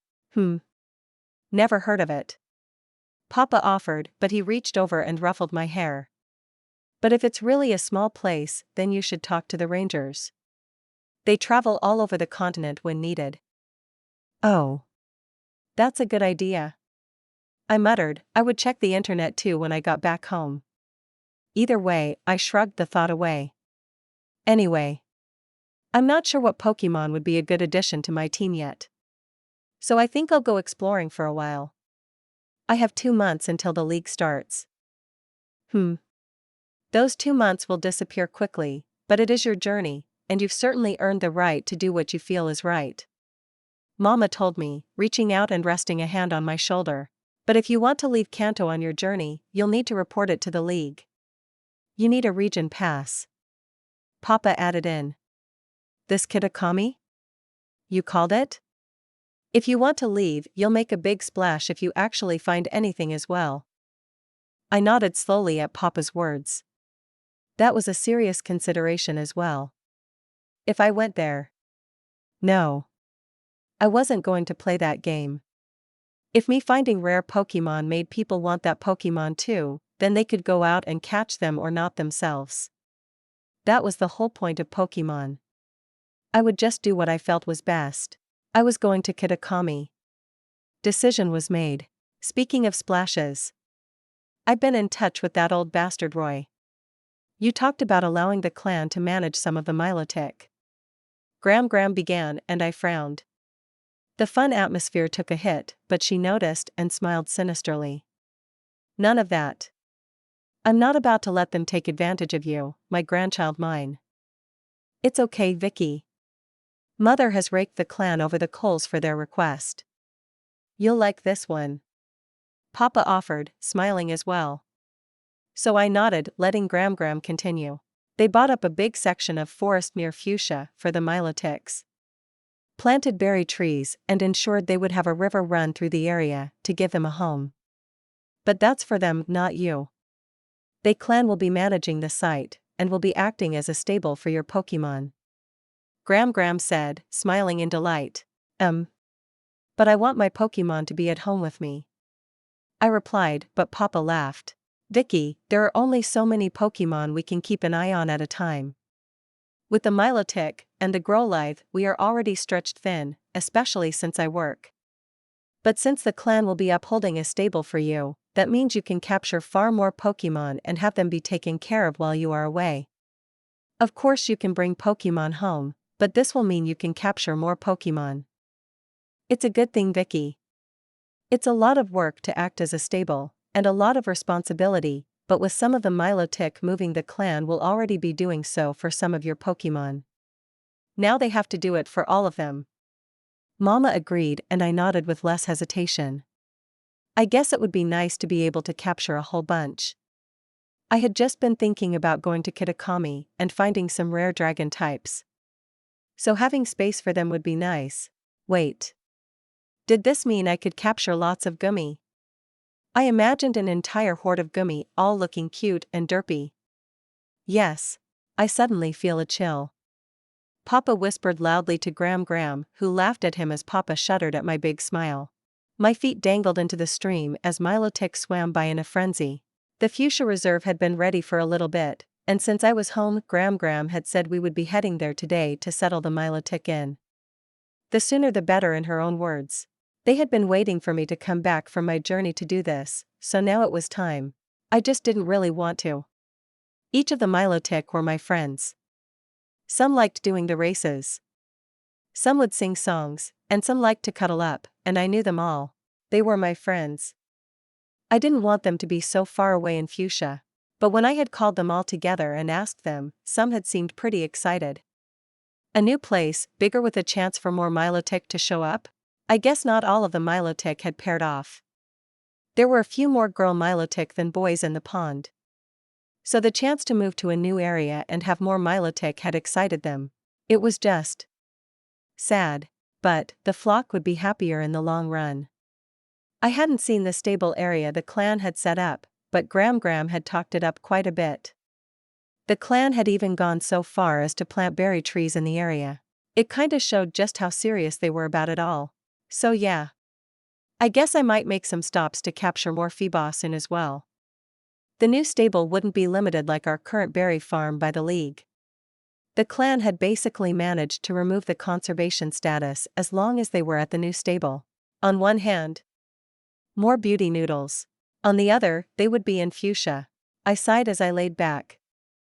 The Milotic were still being cute, figuring out who was going to go, as they raced through the stream, talking amongst each other. Then I felt something warm and wet wrap around my leg, and a moment later I had happy giggles as Dratini climbed out of the water using my leg as a ladder and landed his face on my chest. "Hey buddy!" I cooed, pulling him into a hug. He was getting so big. Mama had showed me all the Dratini sheds she had been collecting. I had even okayed the sale of them as well, but that was something Mama and Papa were taking care of. "Teeny. Dra. He chirped at me, wiggling until he could coil up on top of me, rubbing his head against my cheek the whole time. Dratini was such a happy boy as he greeted me, but then he looked back towards the stream and seemed to ask me a question. "Teeny?" "Yeah, some of the Milotic are going to a new home. They will still be our friends, and stuff, but they are going to a much larger area. The Ferrous clan will take care of them as well." "Teeny," he replied, his ears dipping a little as he gave me big puppy dog eyes. "I know, little buddy, but you'll be able to see them, I promise. I'll likely have everyone visit all the time. Your mama can get there in like an hour of flight, so if you ever want to visit, it's not far." "Teeny. Dratini," he replied, seeming to try and perk up. So I reached up and tickled him. His happy squeals echoed over the clearing, and more than a few Milotic gave bursts of chiming laughter at the noise. It was fine.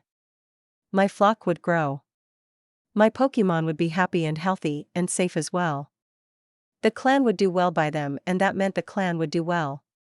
And despite everything, they were family, even if estranged. "Trouble.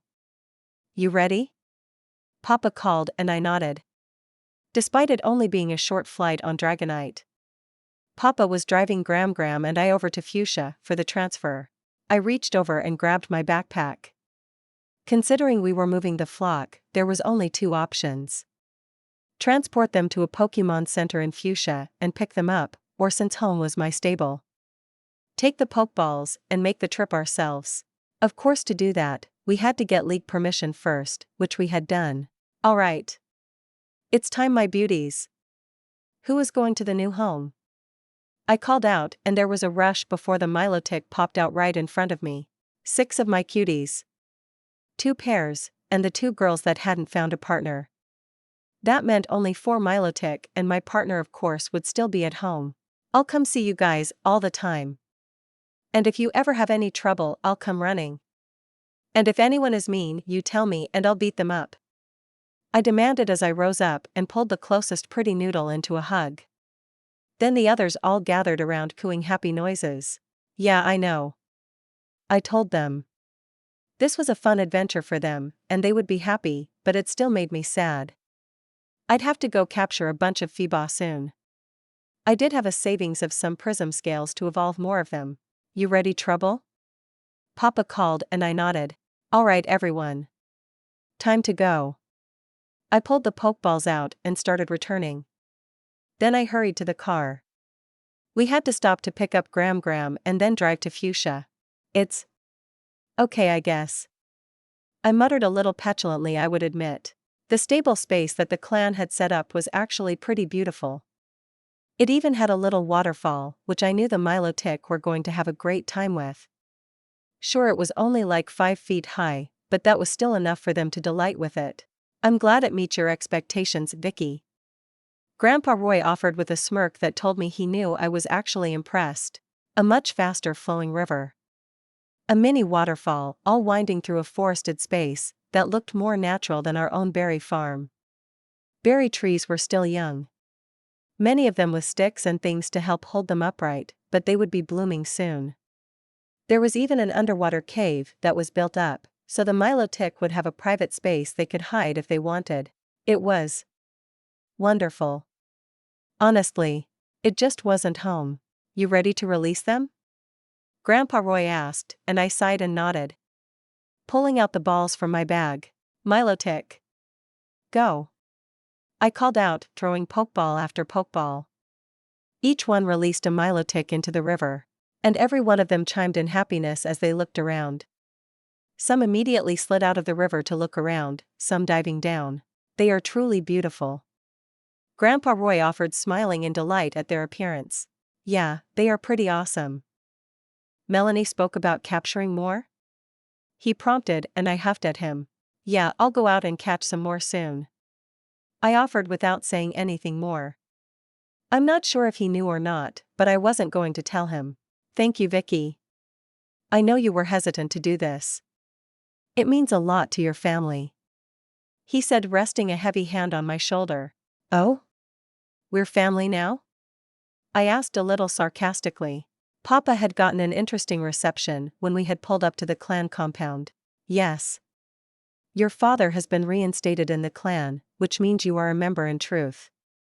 He offered, and I blinked. I hadn't heard about this. When did that happen? A week ago. Your father hasn't told you? No, but I was busy. I offered with a shrug. Papa and the clan thing had always been a sore topic. Grandpa Roy reached out and placed a hand on my shoulder. You are welcome to come to the clan home whenever you like, it's your second home now too. There is a room being set aside for your family if you need to stay here for any reason, and if you do decide to stay long-term, a home will be prepared. I just nodded, not sure how to feel about that. This place wasn't home. One of the Milotic thankfully interrupted as it popped out of the water and called for me. Me. Milo. Yeah? You like it? I'm glad. I said, walking up to him and giving a hug that had him crooning. You have a good relationship with them. They're my friends. I believed in them. I see you are working your magic on my favorite granddaughter. Gram said as she walked over, and Grandpa Roy sighed. Big sis. Not a word out of your mouth. Faye. She said, but despite the harsh words, she walked over and the two hugged. You'll make sure the Milotic and any Pokemon Vicky catches are taken care of? Yes, big sis. The new stable has already been registered. Any Pokemon over her limit will come here. He said, mostly looking at me as he spoke. I nodded, a little annoyed by that as well. Yet all I could do was take a deep breath and accept the changes. In the end, it was fine. I could get here pretty quick from Dragonite or Arcanine back, in case I needed to. Good. Then when Vicky runs off and captures more rare Pokemon, they will be safe. Kitakami, wasn't it? Gram asked, and I nodded, surprised she brought it up, but a moment later I knew why. Kitakami? Grandpa Roy asked, and I looked at Gram, surprised she was revealing it so easily. My concern was noted, and Gram just smiled and threw me a wink. Vicky heard a rumor about a place called Kitakami up in the mountains north of Kanto, south of Sinnoh. She wants to go there, but didn't know exactly where it was. Gram offered and then gave her younger brother a look. You ever heard of it? Grandpa Roy looked a little confused for a moment. No, the name isn't familiar. Well, surely some old maps of the regions have something. Gram prompted, and Grandpa Roy sighed. I'll be happy to help look into it. Little Heim is a ranger as well. I'll give her a call, see if she knows about it. Gram nodded at his words, and then just looked at him. Of course. Yes, I'll go make the call now. He sighed with a tired sigh that Gram cackled at. Gram was scary. My cousin Heim was actually a pretty cool ranger and didn't look like a Heim at all, with her tanned skin and scars from handling dangerous Pokemon. Unfortunately, she had never heard of Kitakami. So that was a bust. Grandpa Roy was hosting Papa Gram and I at his main house, showing us to the rooms that were now reserved for us. I watched Heim head out of the house. Her Persian followed at her heels as I considered what to do. There was still the internet, but this was not the modern connected interface you expect. It was dial-up connections to websites hosted by random people, and good luck finding anything in particular since there was no such thing as a search engine. But honestly, my eyes were constantly shooting over to Papa. He was outside of the main house, and to my surprise was getting a lot of attention. Old women selling things along the main road had all approached him to give him hugs or tug on his cheeks. Men walked by, did double takes, and then walked over to slap him on the back. The atmosphere was way more positive than I expected. It made me realize the truth. This was Papa's home. Here, where everywhere he went someone called out to him in surprise, this is where he was born. This was Papa's farm. I had a sinking feeling I would have to be a lot nicer to my clan from here on out. I still wasn't sure how to feel about it. Being part of a clan, before this, we had just been a family, and that was good enough for me. Then again, I now had lots of uncles, and aunties, and cousins, and grandparents. Maybe I would like some of them. Sorry about that, Vicky. Grandpa Roy offered, cutting through my introspection as he walked up, shaking his head. I'll find it one way or another. Even if I have to go exploring. Besides, I wasn't giving up yet. You said you had a computer I could use? I prompted, and Grandpa Roy nodded. Oh yeah, that box. Never can deal with them myself, but Leo has one for his work. Come on. I'll show you where it is. I followed after, and had to roll my eyes at the fact that Leopold didn't have his own house. Oh no. He had a section of the main house that his little clan settled in.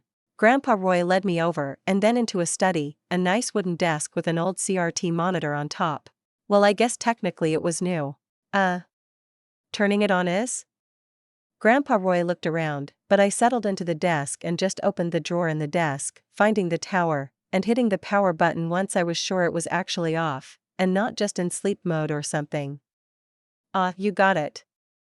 Yeah, computers are simple enough once you get it. It took a while to boot up. The weird Pokemon OS loading and whirring, and finally it opened. I ignored the files on the desktop, and opened up the internet. Waiting again as it slowly connected.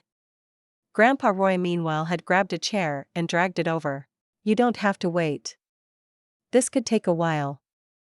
Nonsense. My grandniece is doing the most interesting thing in the whole place right now. He offered with a wink, and I smiled a little at that, despite myself. Finally the internet connected, and I decided to check maps first. Of course, 90% of all terrain on a map was just darkened out with. We don't know what's here, but powerful Pokemon. But I typed in Kitakami into the program and after a bit of whirring, nothing really popped out. This is the Kanto Maps website, so it might be limited. I offered, closing down that site, and typing in Sinnoh Maps instead.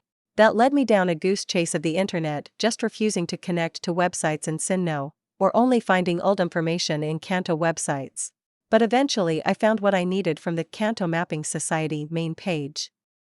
Apparently, they traveled all over and brought maps from all different regions to update their world map. I wasn't able to access the full world map they were working on as I wasn't a member, but I was able to pull up a very modern-looking Sinnoh map. Immediately, I went south out of Sinnoh to see if there was anything listed across the ocean gap between the two landmasses. There was. Lists of small towns and things on the coast. Places that Sinnoh would interact with. Some were registered as part of Sinnoh, some weren't. But there was no search function for place names. It was more just a digital picture of a map. So instead, I zoomed in and started checking roads. What are you doing? If Kitakami is here, it has to have roads. Even the most remote place would have a road connecting it out of the area. So I'm just going south into the mountains, following each road. Hopefully I can find Mosway. There it was. A road leading through the mountains actually went fully south around a large mountain, and then up a long trail before hitting Mosway town from the south. You found it? I found it. That's Kitakami. I quickly pulled out my poke gear thing and started inputting information. The actual map function of my GPS ended long before it reached that far north of Kanto, but it did have more than just a map function. I could input the actual latitude and longitude and then boom. It wouldn't be perfect, but it could put me pretty close to the right spot with the GPS system. I had a direction that would lead me straight to Mosway town. It was far. Like really far. More than 3,000 miles north of Kanto. Through unexplored lands, and regions that had no diplomatic contact with Kanto. So on Dragonite back, I could probably get there in a few hours of straight flying. Of course that was if I didn't have to deal with the true final boss of the Pokemon world. Bureaucracy. Traveling regions like Papa had said wasn't usually recommended. Sure, most of the regions north of Kanto were barely considered such a thing. Tiny places, mountain clans, or small city-states, that wouldn't bother me, but not all. Most regions were insular and really didn't like foreigners traveling through them. Places were still heavily cut off. I mean, I was lucky that Mosway was even on a map. Likely the only reason it was on a map was because of trade. I remember Mosway being big on rice and apples. Something they might sell to Sinnoh.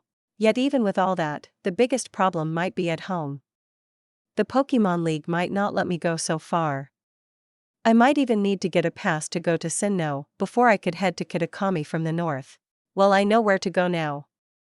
I muttered. Huh. You heard about such a faraway place? Grandpa Roy asked, and I did my best not to get nervous. It's kind of a long story.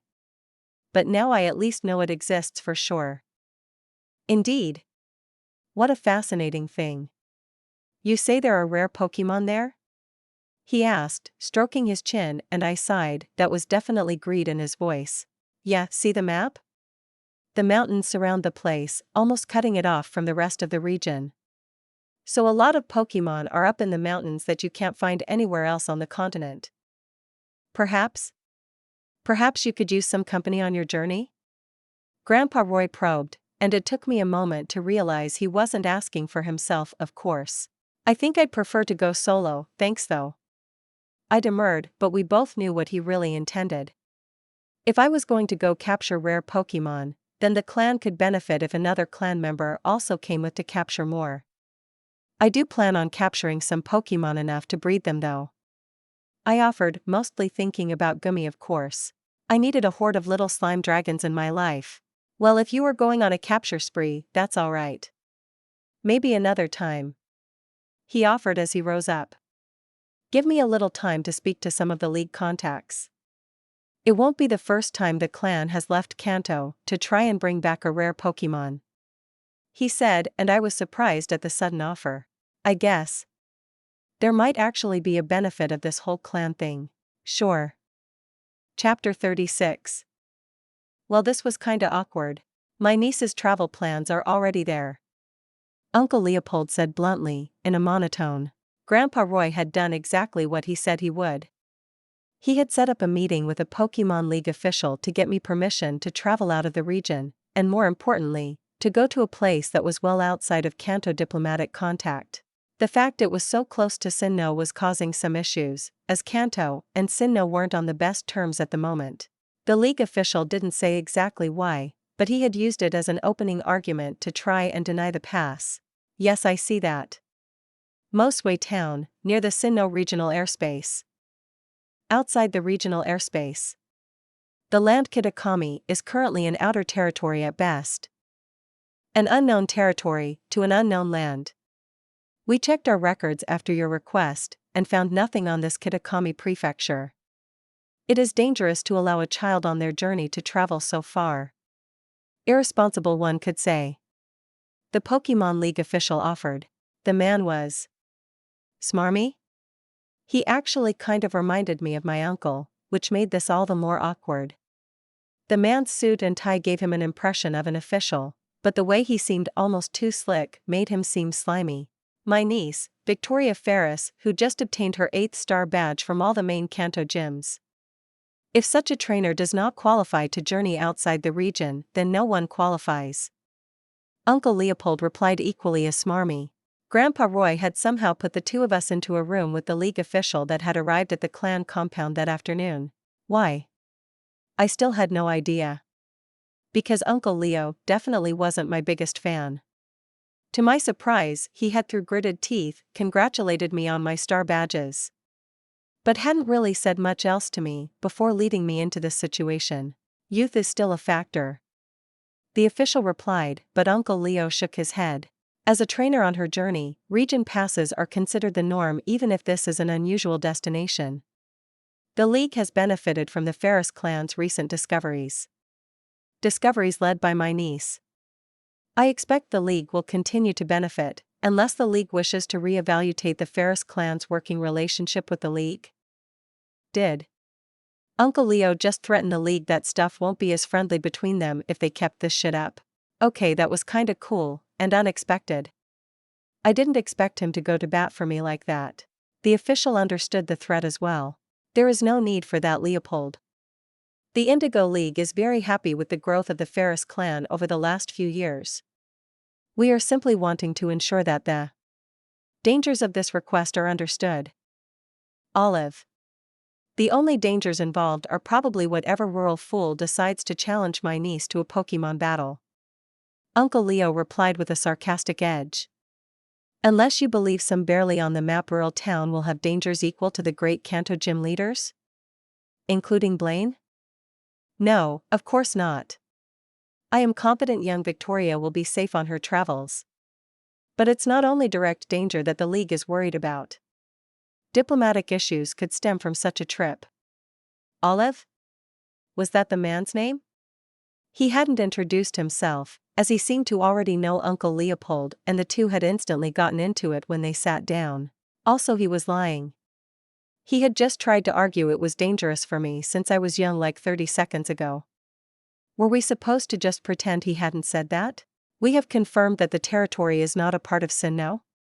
Not even one they proclaim ownership of, without actually controlling, did we not? We did. It's too far out in the mountains for Sinnoh to have any interest in, but then any diplomatic issues can be safely handled by the Indigo League Diplomatic Corps, can it not? My niece believes there are rare, potentially unattributed Pokemon in the area. Has the League grown so scared of other regions' diplomatic responses that we refuse to even attempt to grow stronger? Olive sighed, rubbing at his forehead. Leo. You know that isn't the case. You know that there is more going on right now than the League is revealing. Things are quiet on the surface, and we are trying to keep it that way. Kanto has already gained a few massive advantages over the last few years, and young Victoria is a person of interest. There are concerns. Olive offered, and Uncle Leo just scoffed. My niece could go and capture Pokemon in Kanto and still wipe the floor with any of the Johto braggarts. Letting her do this should be of no concern. The Ferrous clan believes this to be an important matter for the growth of my niece. And the clan being left unsaid, I noticed. The Ferrous clan's growth has already been a topic the League has catered to. The Ferrous clan did a favor for the League in that matter. Uncle Leopold looked to me then. Making sure the prism scale sales continued to grow, and pulling the Milotic out of the danger zone of Viridian City was a favor the Ferrous clan made to the League. He explained. Olive sighed. It was a shared favor if anything. Then the man shook it off. I see that the League isn't going to be able to stop this. Very well. The Indigo Pokemon League will approve the region pass request for Victoria Ferrous. Under a few stipulations. Stipulations are unusual. Uncle Leopold offered back. But required for this. Pokemon captured will need to be examined to ensure that nothing brought back is a protected species. Since this is an unknown region. What nonsense. The protected species clause is only applicable for Pokemon captured in that region. Even if Johto, or even Sinnoh complains this is outside their territory. I understand, Leo. This is more to ensure that the Silver League doesn't feel slighted. This regulation has been passed around between the two regions as a new law by both halves of the League, to try and unify the regions further, and ensure there are no surprise Pokemon if any conflict does arise. Uncle Leo looked to me, and I shrugged in response. I honestly didn't care. Very well. We will allow an examination of any Pokemon captured out of the region. Uncle Leopold grit out, through almost but not quite clenched teeth. Good. Then that is the only restriction the League will request upon return. Of course, since young Victoria is leaving the Pokemon Transport System territory, that function will be turned off. Her Pokeballs will not teleport back to her stable. She will be responsible for taking care of any captured Pokemon until she returns to Kanto. I understand. I have a Chansey, so that won't be a problem. Excellent, then let me prep the paperwork, and young Victoria, let me be the first to say that I look forward to seeing what Pokemon you bring to your team. The League is very excited to see your performance this year during the Indigo Conference. Thanks. Oh, so with this. How easy would it be to have a second region pass? You wish to bring someone with you? I was under the impression you were going alone. Olive asked, looking from me to Uncle Leopold, who looked at me with a heavy glance. He probably thought I had changed my mind about Elizabeth coming. Sorry. Well, nothing locked in, but I have a friend I was thinking about inviting. She's good with grass types, and I know there should be a few cool grass-type Pokemon in Kitakami. Olive blinked before smiling. The League is always looking to support young trainers.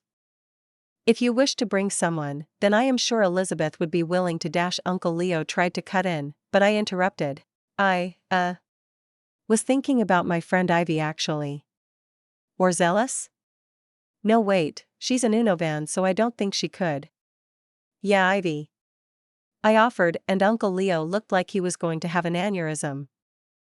Victoria. Hey, if Elizabeth wants to go, she could go herself, you know?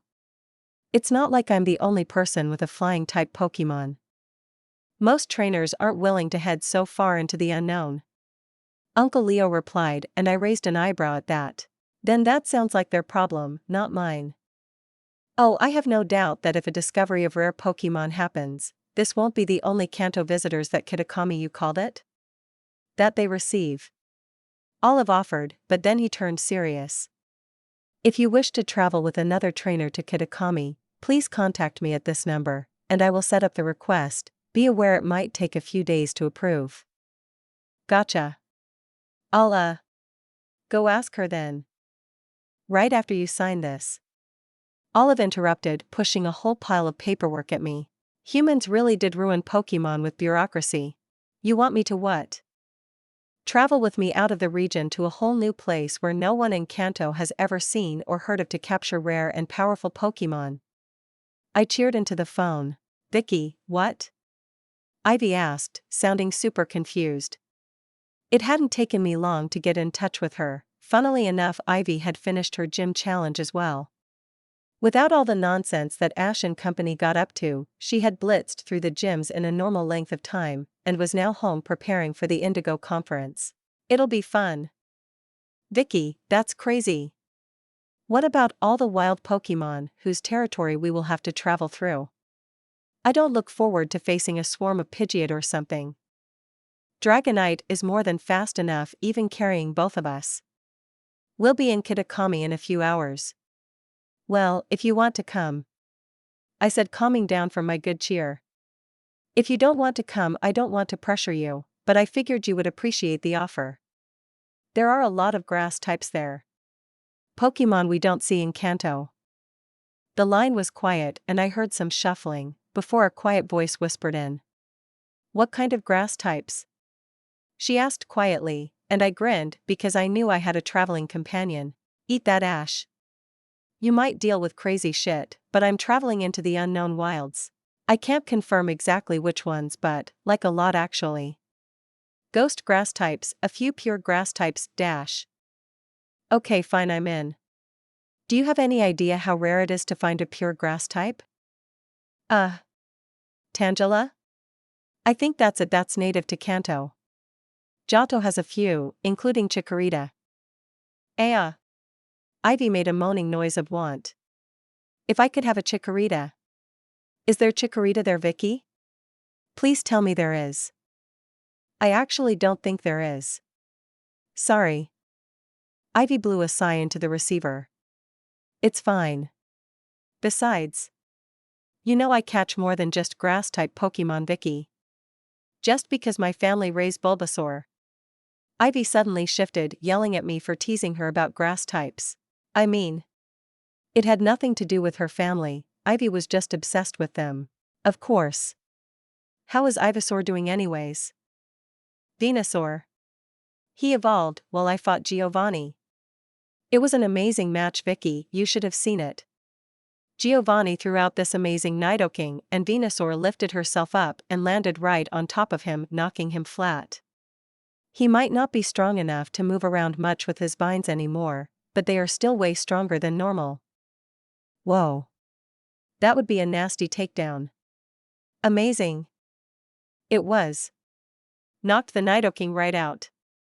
Venusaur was so proud. That's awesome, Ivy. I want to hear all about your gym battles. But first, you coming to Kitakami with me? The line went silent and then I heard something I didn't expect. Ivy almost cursed. Shoot. Yes. I'll talk to my parents, I'm coming. If I die or something, I'll haunt you. Okay, let me give you a number. This is Olive, the Pokemon League guy. He is the one approving the region pass. So you'll need to call him. Just tell him you are joining me. He'll have some paperwork to sign. So much paperwork. I whispered the last part in terror. Okay. I'll do it now. I have to convince my mom first. Good luck. Actually, I think I'll need it. The car ride back to Viridian had been nice. But right after we dropped off Gram, Papa took a bit of a longer route back. Trouble? Are you sure about this? I support your wanting to travel, you've certainly earned that from how well you've done. But this could be dangerous. You'll be far from anyone you can call on for help. I'm sure. I decided to be firm. Papa sounded a little scared. I'll have my team with me. 3 Pokemon that I can ride away from danger if I have to, and I won't even be alone. Ivy is coming along. But more than that? I really want to do this. There are more Pokemon in the world than just what I can find in Kanto. This might be the best chance I have to find a few Pokemon that I've wanted to find for a while. If I can convince them to join me anyways. Heh. I think you'll be able to handle that part. Just be careful. Promise if something starts getting dangerous, you'll get out of there. Come home. I promise. Then go out there, Vicky, and capture all the Pokemon you've ever wanted. He said, and I laughed at the pride in his voice. It was kind of fun to have a family that really believed in you. We parked at home, and before Papa could get far away I stomped in front of him with my arms up, and only let him walk into the house once I was snuggled up to his broad back as he piggybacked me into the house. You got everything? I'm double-checking the list right now. I told Mama, as I had everything that was in my bag strewn across the floor of my room. A lot of it was food. Pokemon and Pokeballs were in a form of stasis, so in an emergency they wouldn't need to eat, but that was kinda unfair, and all of my team liked running around during breaks and things. But I had washed and repacked my clothes. Stocked back up on potions and other medical supplies, even if Chansey had most of that covered, you never know. And finally, while at the Poke Store, I bought Pokeballs. A lot of them. All the Pokeballs. I had no idea how many Pokemon I was going to capture, but just like when I had captured the Beedrill swarm, I was gonna be ready in case of a Gummy swarm. They would all be mine. Wahahaha. No sinister laughter in the house. Mama called out from the doorway, well used to dealing with my nonsense. Yes, Mama. I think I got everything. Enough food for a month for my team and then some. Including extra berries of all types in case I meet a new friend with different tastes. I rattled off. Okay. I believe you. You always were good at preparing. When are you meeting with Ivy? Soon. She is saying goodbye to her family. Once she is done, she'll call me up, and Dragonite and I will pick her up. Then it's all set. Pokeballs are no longer locked into the transfer service, I said, patting my team locked into my new poke belt. Papa had surprised me with a belt that had a much better lock function. Instead of being locked into place on my hip, there was now a new piece of leather that hung down in a cool sling look that had the balls attached to it. It looked really cool. Vicky. Be safe. Be kind to the people you meet. Wherever you travel, that's going to be their home. Mama said, and I paused to look up at her. I know. The first thing I'm going to do is visit the town and talk to the people there. Make sure they don't freak out. Mama nodded at my answer and walked in, pulling me into a hug. I love you, Vicky. Come home safe. I will. I'll have my whole team with me. Nothing will bother us. Can you imagine some random Pokemon picking a fight with Dragonite? Or Arcanine? It's not the 1 or 2 Pokemon I worry about. It's the dozen that all attack at once. Wild swarms don't follow rules. So keep your eyes open. I will. Mama nodded, and before she could say anything more, the phone rang. That's probably Ivy. I called, running out of my room to get it. Ferrous residence. Vicky. Okay. I finally got my mom to stop crying. I'm ready. Ivy called out breathlessly, with a sense of excitement shown through every word. Okay, give me 5 minutes. I'll be on my way. I hung up and turned, and Mama was there. Eyes looking tearful. Mama. No, don't, you'll be home soon enough. Go. Vicky, finish packing and go. Come home safely. I will. I ran into my room, gathering everything up and storing it in my bag, double-checking it was all in order before rushing out the house. Bye. I love you. I rushed past Mama, giving her a hug, and then to Arcanine, to scratch him under the chin, then out the house. Dragonite. Draw. She cheered, stretching for a moment before nodding to me. She knew what was going on after all. Then we were off. Blasting through the air at incredible speeds, and then in seconds, we were landing in Ivy's front lawn. I'm ready. My friend called, running out of the house. She had changed up her outfit, I noticed. Ivy had joined me in the Big Hat Club, but she was wearing cute overalls and big boots as well. We actually kinda matched, only instead of my red flannel, Ivy had a cute green hoodie on over her overalls, which matched her green hair. I didn't even get down from Dragonite's back. Just reaching a hand down and pulling Ivy into place, as Dragonite cried out, and then we were in the air once more. Ivy squealed as the ground suddenly disappeared. Hold on. I called out loudly, fighting against the wind. Dragonite. That way. I called out, pointing in the right direction. Then we were off. Dragonite was mostly a pretty comfortable ride, even with how fast we were going. The wind simply parted for her in passing, and turbulence was a non-issue. The only negative was the cold. We were really high up, to avoid any territorial Pokemon, or people. And it was heckin' cold. I probably should have put on the heavier jacket before leaving. Wow. I heard Ivy whisper behind me. Now that we were stable, the wind had almost a bubble around us, letting us hear each other much more clearly. Far down below was the valley in between a set of mountain ranges we had just flown over. There so far below, we could barely see was a river leading to a small lake, but it looked very picturesque from up here. Ever gone flying on a Pokemon before? I asked her, looking over my shoulder as she still clutched tightly to me, despite how easy the flight was. Never, she said with a wide smile. I just grinned in delight at that. Well, I wasn't going to force her into some death-defying flight this time. I would have to go up with Ivy another time to really let Dragonite let loose. We should be getting closer. Keep an eye after this next mountain, we are looking for roads, or rice paddies. I called out and Dragonite and Ivy both responded back. Although I knew Dragonite would spot it long before either of us did. Dragonite had great vision. The screech of anger pulled all three of our eyes over. An entire pack of Fearow were screeching at us. 4 of them, with Spearer in support, all flying in formation, but I could hear Dragonite scoff under me, so I relaxed too. Vicky! It's okay, Ivy. I called back, although that didn't reassure the girl until she noticed the same thing I did. Dragonite was already pulling well away from the Fearow that were struggling to catch up, and were falling behind more and more. That would have been a nasty battle for anyone traveling without a Dragonite or something equally powerful. I imagined someone with a Fearow of their own trying this and getting attacked by 4 Pokemon. Yet no wonder people were worried about traveling through unknown areas. That was scary. Ivy whispered into my back and I nodded. It's okay. Our Pokemon are powerful. And if we have to, we can always jump off Dragonite to let her fight better. What? Vicky, I am not jumping off. I'm not saying we have to, or should. Just that we could if we needed Dragonite to body some stupid Fearow.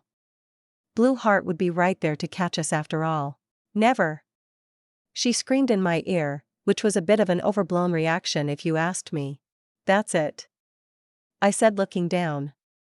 The GPS on my map told me I was in about the right spot, and we were. Down right at the base of the stupidly big mountain was a huge amount of rice paddies and apple orchards. I recognized the purposeful line of trees even from a distance as something man-made. That's it? Yeah. Mosway Town, and look. See? I told you this place was cut off. There was exactly one road, which was a dirt road heading south out of the small group of buildings at the base of the mountain.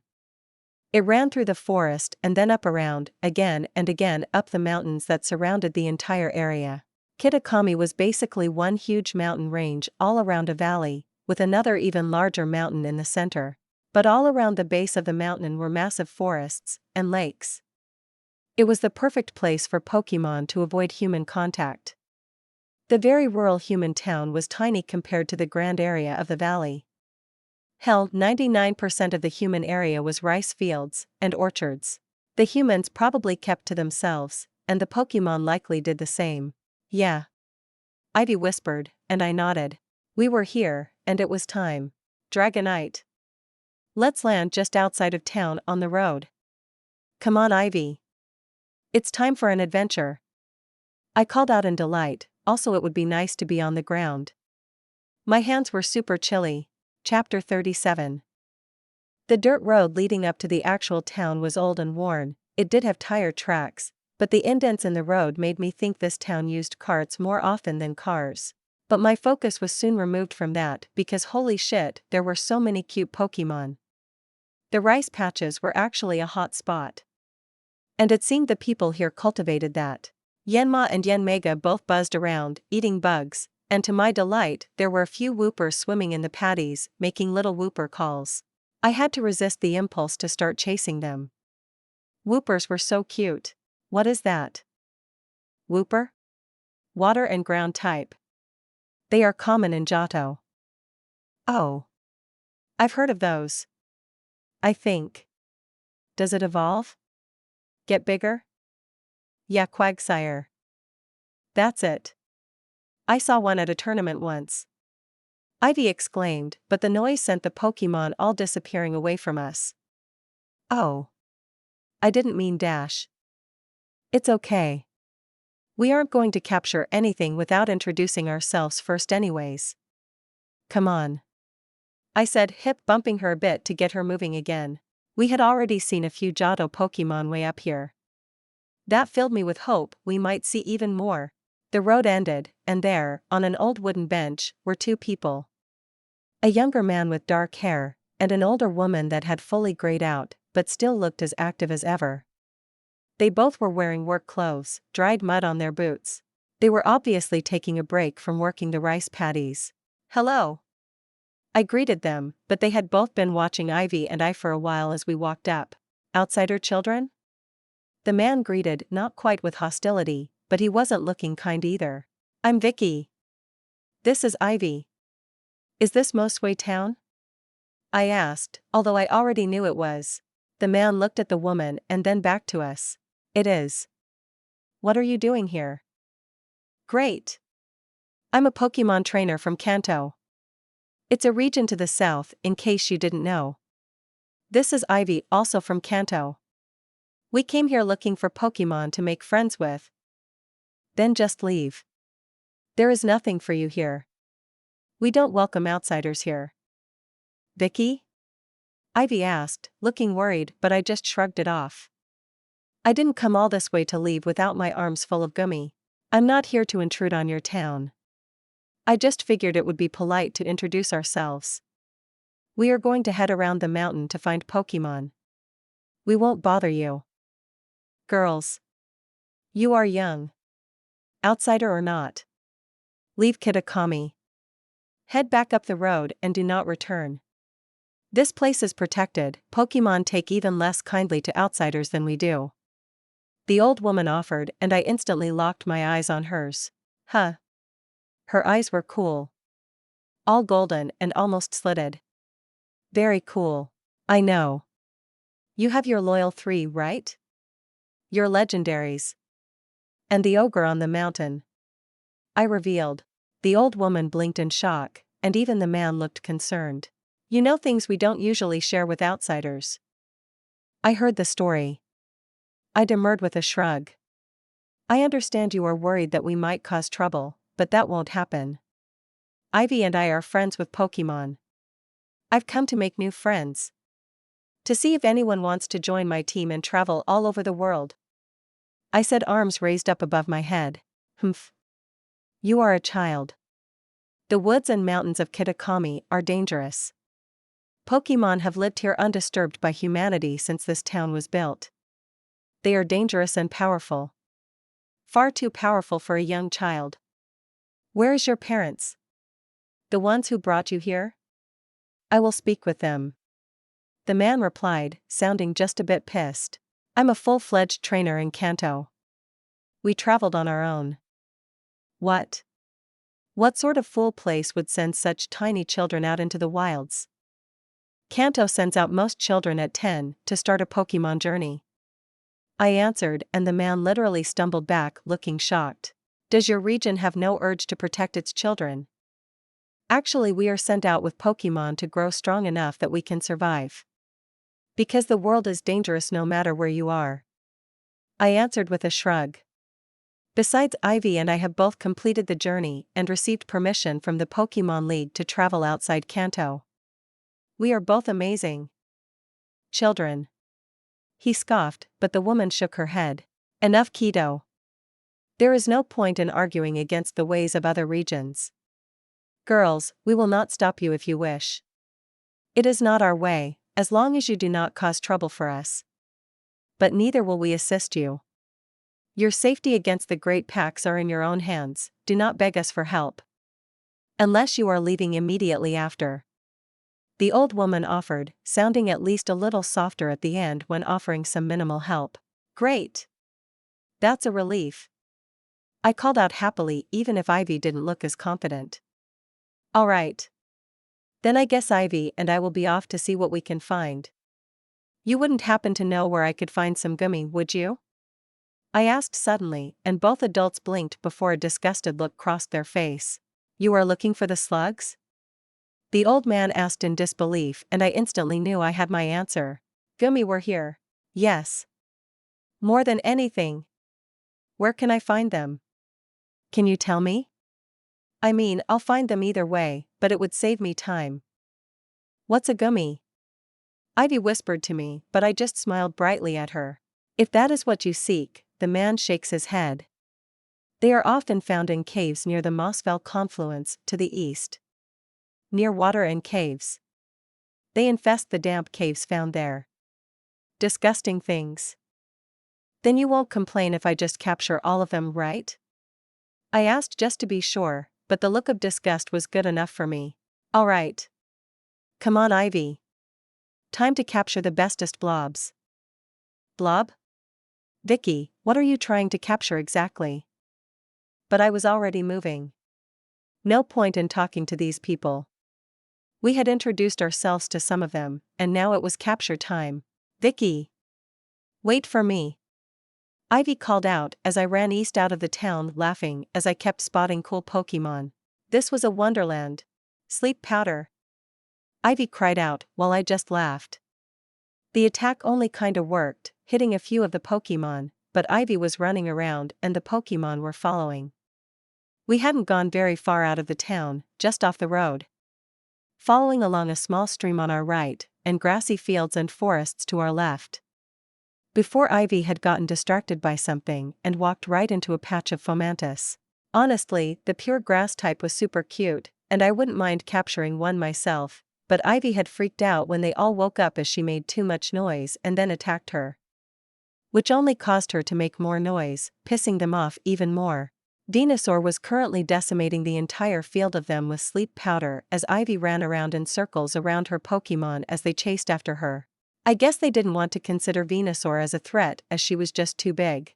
Either way, hilarious. Help me. Why? You got it under control. Fomantis are grass types. They spend most of the day sleeping under the sun. So watch out for the... Oh, you figured it out. I called out as Ivy started screaming as she dodged honestly pretty weak solar beams. These Fomantis weren't exactly powerful. Her screams only made me laugh harder, as now the Fomantis had circled around behind Venusaur to chase Ivy, and Venusaur was slowly circling around, trying to follow and help only for it not to work, as the little grass types chasing Ivy were faster. Oh man, this was great. I should have brought Ivy with me on my journey more. Vicky! Help me! She screamed and I sighed, nodding. All right. Arcanine. Go play gently with the Fomantis, to give Ivy some breathing room. I called out, and I nodded as Arcanine barked happily and then charged. Arcanine, I said gently. Gently, gently. I yelled as Arcanine plowed into the Fomantis and was happily chomping on them, shaking them and then sending them flying. Geez. I slapped my face. Arcanine, return. I demanded, and Arcanine looked up at me with a mouth full of Fomantis that were all freaking out. But her puppy dog eyes didn't work and she disappeared into a red light, letting the poor Fomantis fall to the earth, all of them a bit shaken at the hurricane Arcanine. Ugh. Those poor Pokemon were looking more than a lit. Re3A. A voice called out and I turned just in time to receive a kick straight to the face. Whoa. I grunted as I was knocked fully off my feet, landing on my back and having the air knocked out of my lungs for a second. Vicky! Re! An angry demand was made down at me, and I opened my eyes to the face of Riolu. Re! It said, staring down at me, hands on its hips as if standing over someone it had defeated and not just cheap shot. Which is when I kicked out. Re! It cried out as I mule kicked the Pokemon right off of me, sending it flying away. That hurt. I gasped out as I rose up slowly, watching as the female Riolu did the same. Our eyes met. Re! It charged and did a leaping kick. Unfortunately for it, it had practically screamed what it was going to do, so I had plenty of time to react. So as it was flying in the air, I grabbed its foot. Neen. Bitch. I mocked it as I spun around and around, then tossed the tiny 2-foot-tall Pokemon back across the field, sending it tumbling into the grass. Vicky! Ivy! You deal with the Fomantis. Try to calm them down. I have a sucker-punching little brat to deal with. I called out, even if my face hurt and I still felt low on breath. No way was I going to be kicked in the head by some cute Pokemon. No, I shook it off. It had kicked me. It earned a tanned hide after that. Riolu. Rio. It seemed to snap at me as it climbed back to its feet and even mocked me by wiping the grass off its shoulders all casually. That was kinda cool. You little bitch. Alright then. You want some? Come get it. I countered and I could see Riolu getting hot under the collar at my mocking. Riolu. It said firmly, and then blurred. Quick attack. I couldn't dodge it, no matter how much I tried, and that tiny Pokemon slammed into my stomach, sending us both tumbling. I grabbed on though. I was strong. I didn't let it hit and run, even as the air was knocked out of me again. I held on to her, and we spun around in the grass, sliding down the embankment. It struggled to escape, flailing as I landed her right into the stream. We both separated at the touch of icy cold water. The mountain stream was probably snow runoff. I yelped as I struggled to get out of the water, but a strong hand grabbed my ankle and flung me off my feet face first into the water. Oh, it was gonna be like that? Underwater, I reached out and grabbed onto the ankle of the tiny Pokemon. The water wasn't very high, but if you were only like 2 feet tall, it was still high enough. She was almost swimming and tugged her ankle out from under her. Then I stood up, her ankle in my iron grip, and roared as I flung her straight out of the water and then slammed her back face first into the stream. I coughed out water, and then broke into laughter in between coughing attempts to regain some air. The noise the Riolu had made when she smashed face first into the water. It was a long scream of wreathy three-eye boof.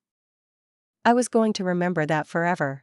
She soon righted herself, coughing out water as well, but then she looked at me with a glare. So I splashed her ass. Ree! It squealed at the cold watery surprise in its face, and then it splashed me back, and then it was on. Both of us smashed the water at the other just to make the wave all the higher. I did have some advantage in being almost 2 feet taller, but then again Riolu was a Pokemon. Ree! It cried out and slammed a vacuum wave into the water. The splashing wave managed to knock me off my feet.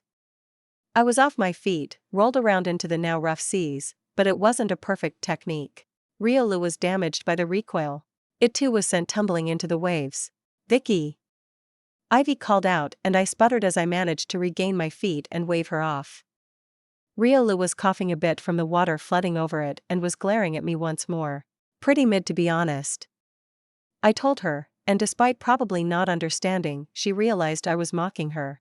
Vicky! Be careful. Release one of your Pokemon. I'm fine, Ivy, this Riolu was gonna get wrecked. Of course, as I thought that, I could see it charging up another vacuum wave. Fudge! I cursed and instantly ducked under the water as the wave was released. Everything got a little topsy-turvy for a bit, and then after a few seconds I was able to find the bottom of the stream and push myself back up. Gasping for air, I looked around for Riolu. Ree! It called out, once more revealing its position as it came flying down from the sky towards me. I only had one chance. Vicky used dive. Riolu's high jump kick missed. It slammed into the water with more force than a tiny 2-foot Pokemon should be able to do, but it was also slamming into the water and not me, which opened her up for an attack. Vicky uses German suplex. I screamed out as I exploded back out of the water behind where Riolu was still trying to regain its feet. My arms wrapped tightly around her little body and I flung myself backwards into the water. Re-3-8-splash. After a few seconds of water all around me, I pushed myself back to my feet. It's super effective. I cried out, arms raised to the sky. Yeah. Vicky wins. Vicky is the champion. Lucario. A voice called out and I looked up to see a pretty unhappy, much bigger, much angrier fighting type staring down at me, from the other side of the stream from Ivy. Riolu. The little brat splashed back to her feet and pointed at me, not noticing the fun was over as an adult was here. Then a second later it followed my stare and noticed the adult. Eep. It squeaked. Yeah, that's how I felt too. Lucario. It said with a tone I was well familiar with. Angry parent voice. Rio. Riolu tried to deny whatever had been said and pointed at me as if that was the right answer. Silly pup. You never try to say it's someone else's fault. That only makes parents angry. Lucario. Mama Lucario snapped and Riolu flinched and seemed to almost sink into the stream. Vicky, what do we do? Ivy called out, and that finally broke my staring contest with the Lucario. Nothing, Ivy. It's okay. I called back. As I slowly made to move out of the water. Lucario probably wasn't going to attack us from behind. Which is when I heard something both cute and concerning. Achoo, the Riolu sneezed loudly, shaking its little head after, and I frowned. The water was super cold. Dang it. It was just a baby, even if it needed a good-ass whooping. I sighed. Reaching for my pokeballs on my belt, Lucario noticed the movement and growled a warning at me. I flinched a bit. Even from across the stream, the Lucario's growl nearly shook my chest. But I wasn't going to try and capture the Pokémon. So instead, I slowly continued to reach for my pokeballs, and then without any sudden movements released the one Pokémon that would sort this out. Chansey! She cried out happily as she appeared on the side of the stream. I had made sure she wouldn't appear in the water. Chansey wouldn't have liked that. Lucario. Chansey. Chance. She greeted the Lucario and then Riolu sneezed and Chansey's eyes practically turned into stars of light as she focused utterly on the baby Pokémon that was sneezing and wet. Chansey! She demanded, and even Lucario flinched back at the depths of Chansey's call. Which is the exact worst thing ever happened.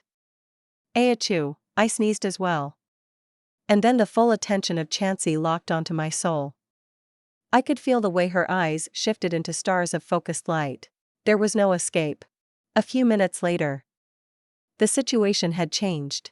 Arcanine had been released, which almost started a fight between Lucario and Arcanine as they both sized each other up. Then Chansey had looked at Arcanine, and with one word any hope of battle was over. Riolu and I had both been given a blow-dry express as Arcanine had dried us both out completely. Chansey had still forced me into fresh clothes, and when I came back from around a tree redressed, she had wrapped a blanket around me and snuggled me up to Arcanine's side, even dropping a little pat on my head telling me I was a good girl and I should stay put. Then Chansey did the same thing with Riolu. The baby Pokémon was pressed into my side, and the moment Chansey's back was turned I felt the baby Pokémon's elbow blast me in the side. I returned the favor, and a moment later blankets were forgotten as I tried to hit her with a noogie on top of her head, while she was going for kidney shots. Lucario!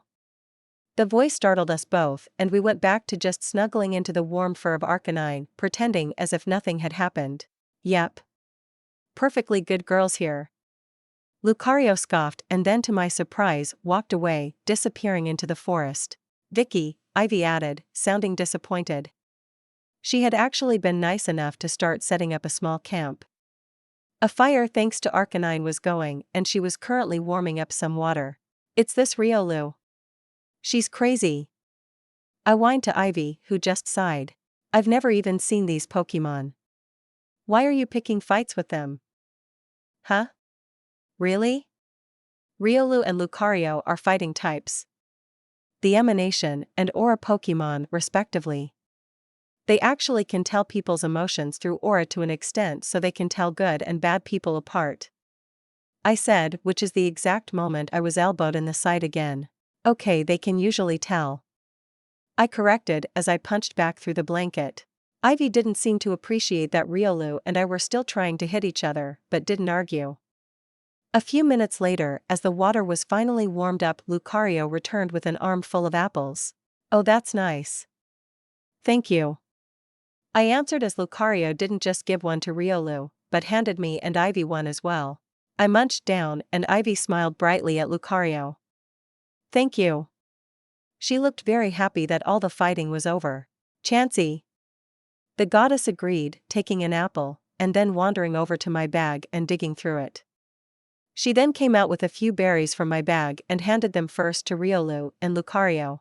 Riolu quickly took the berry and scarfed it down as she fought between eating the apple and the sweet pecha berry. I was given a pecha as well afterwards, and I nibbled on it between my apple as well. Lucario. Lucario spoke, looking at Chansey, and then Chansey giggled. Chance. Chansey chance. She offered, reaching over and to my surprise, patting me on the head. I flushed a little, because Chansey being affectionate was nice, but I had a feeling she was treating me like a kid. Lou. Chance got a response, and Lucario nodded her head, slowly reaching over and patting Riolu on the head as well. Riolu and I shared a look and scoffed together as one. It's not like we liked being treated like kids. Ivy started giggling and I turned to glare at her, which didn't help as she just laughed more. Which is when I noticed that Riolu was glaring at her too. I turned my glare to Riolu, who glared back at me, but then I noticed something important. Are those rain clouds? I asked, and Lucario, Ivy, and Chansey all turned to look. Oh no! Ivy exclaimed, seeing the darkening clouds coming in over the mountains. Chapter 38. Chance. I was spoken to firmly with no leeway. Which meant all I could do was sigh. Re. Riolu laughed at me as I was scolded for trying to help. It was getting dark, and not entirely by the sun disappearing. But with Chansey babying me, refusing to let me move from warm Arcanine fur. That left Ivy alone to find a place to camp. No, Chansey, I trust Ivy, but we don't know what this place is like. I should go too. Chance. And Chansey denied me instantly as she pointed at Lucario, who was apparently going to help us out considering Riolu and I's current situation. We probably had avoided catching a cold, but we both were still being babied, especially with the rain coming. Fine, but someone is going with Ivy to back her up. I argued and Chansey nodded without hesitation. So I released Milotic. Dragonite was probably pretty good to help as well, but she had flown Ivy and I over half the continent. When I released her next, I wanted her to be able to get a full meal. Milotic called out and then looked down at me, noticing my situation. Then he laughed too. Me. He trilled, his laughter coming out like wind chimes. Oh, laugh it up. I snarked at him, but he leaned down and gave me a cheek rub. Oh, it's Millie. Ivy exclaimed happily, and Milotic turned to give Ivy a greeting as well. He's a boy. His nickname isn't Millie. Ivy of course continued to ignore me as she hugged Milotic. Then finally, she turned back to me. You know I have my own team, and Lucario is coming with me to get a good cave. I don't need Millie. I nodded. I knew that. But that didn't change the fact I didn't want Ivy to get hurt, just because I had roughhoused with a Riolu. Ivy stood firm, before sighing as she slumped. He's coming regardless, huh? Alright, fine. Lucario? You said you knew a good cave we could set up in? Lou. She replied with a firm nod, and Ivy hefted up her bag. Okay, I'll be back soon. Ivy offered and followed Lucario out of the small camp we were in now. Riolu grumbled petulantly and I nodded. Yeah, totally unfair. We were fine.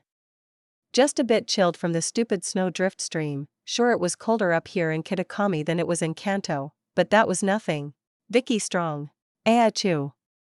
I sneezed and instantly Chansey's gaze fell upon me like some terrible omen. Then a few moments later, Chansey handed me a cup of hot water to drink and even snuggled me in closer with the blanket. Dang it. It was so hard to argue against Chansey. 20 minutes later, things were looking pretty bad. The rain clouds covered the entire east side of the sky, and I could literally see the rain falling down over the mountains, creating a haze under the clouds. It was a massive storm. Everything was packed up, just the fire and extra blankets Riolu and I were under.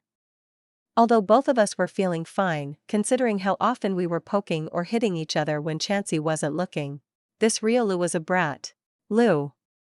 A voice called out as Lucario came running into the camp. Instantly she checked on Riolu and nodded and then turned to Chansey. Lou. Lucario Lou. Chansey. Chansey nodded looking happy as she turned to me and waved me up. Finally. I rose up throwing the blanket over my shoulders like a cool cape and then as I took a step Chansey was there pushing me back and shaking her head. Huh? Then she pointed to Arcanine, who was already up on her feet and stretching, looking delighted and getting to move around again. Oh come on. I can walk. Chance. I in fact could not walk according to the goddess. I sighed and climbed onto Arcanine, even being nice and helping Riolu, who Chansey also wasn't letting walk on her own, and the two of us crowded onto Arcanine's back. I was instantly elbowed in the stomach, so I pushed Riolu's face into Arcanine's fur for a second. Chance. Sorry. I quickly let her up and then did my best to seem like I was being good. Once we were ready, I returned to Chansey and Lucario led us at a pretty good speed for someone not named Arcanine. We ran through the forests for a few minutes. I could see lots of Pokemon hunkering down. Trees were filled with bird Pokemon nesting up. I saw a Hoot hiding in a tree, its red eyes glowing in the fading light.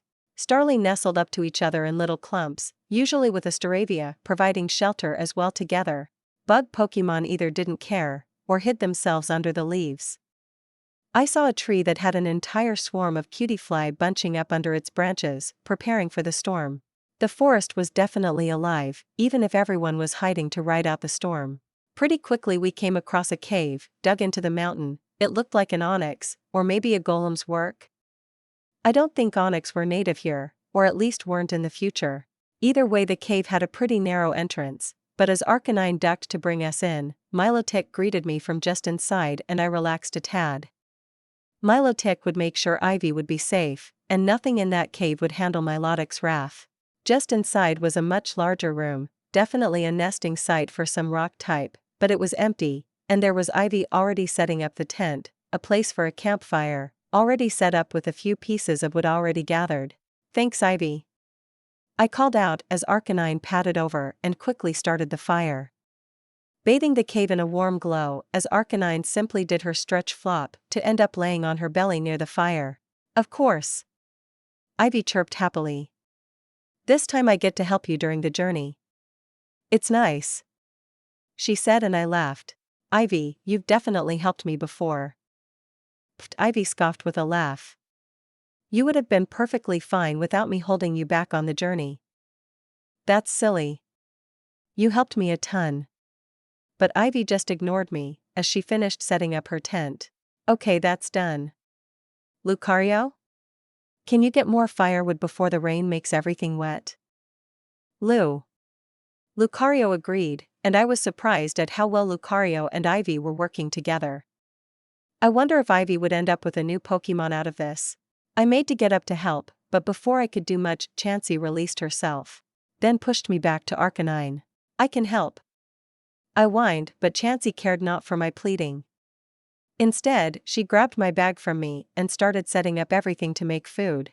I was usually the one to cook, because Chansey already took on a lot of responsibilities, but it looks like my role had been usurped. Chansey sent me a look and then smiled. It was a soft smile of happiness, but I understood its true meaning. Look at me. I am the trainer now. I pouted even as I curled up into Arcanine. She was pretty warm, and this cave was still a little chilly. Achoo. Dinner was nice.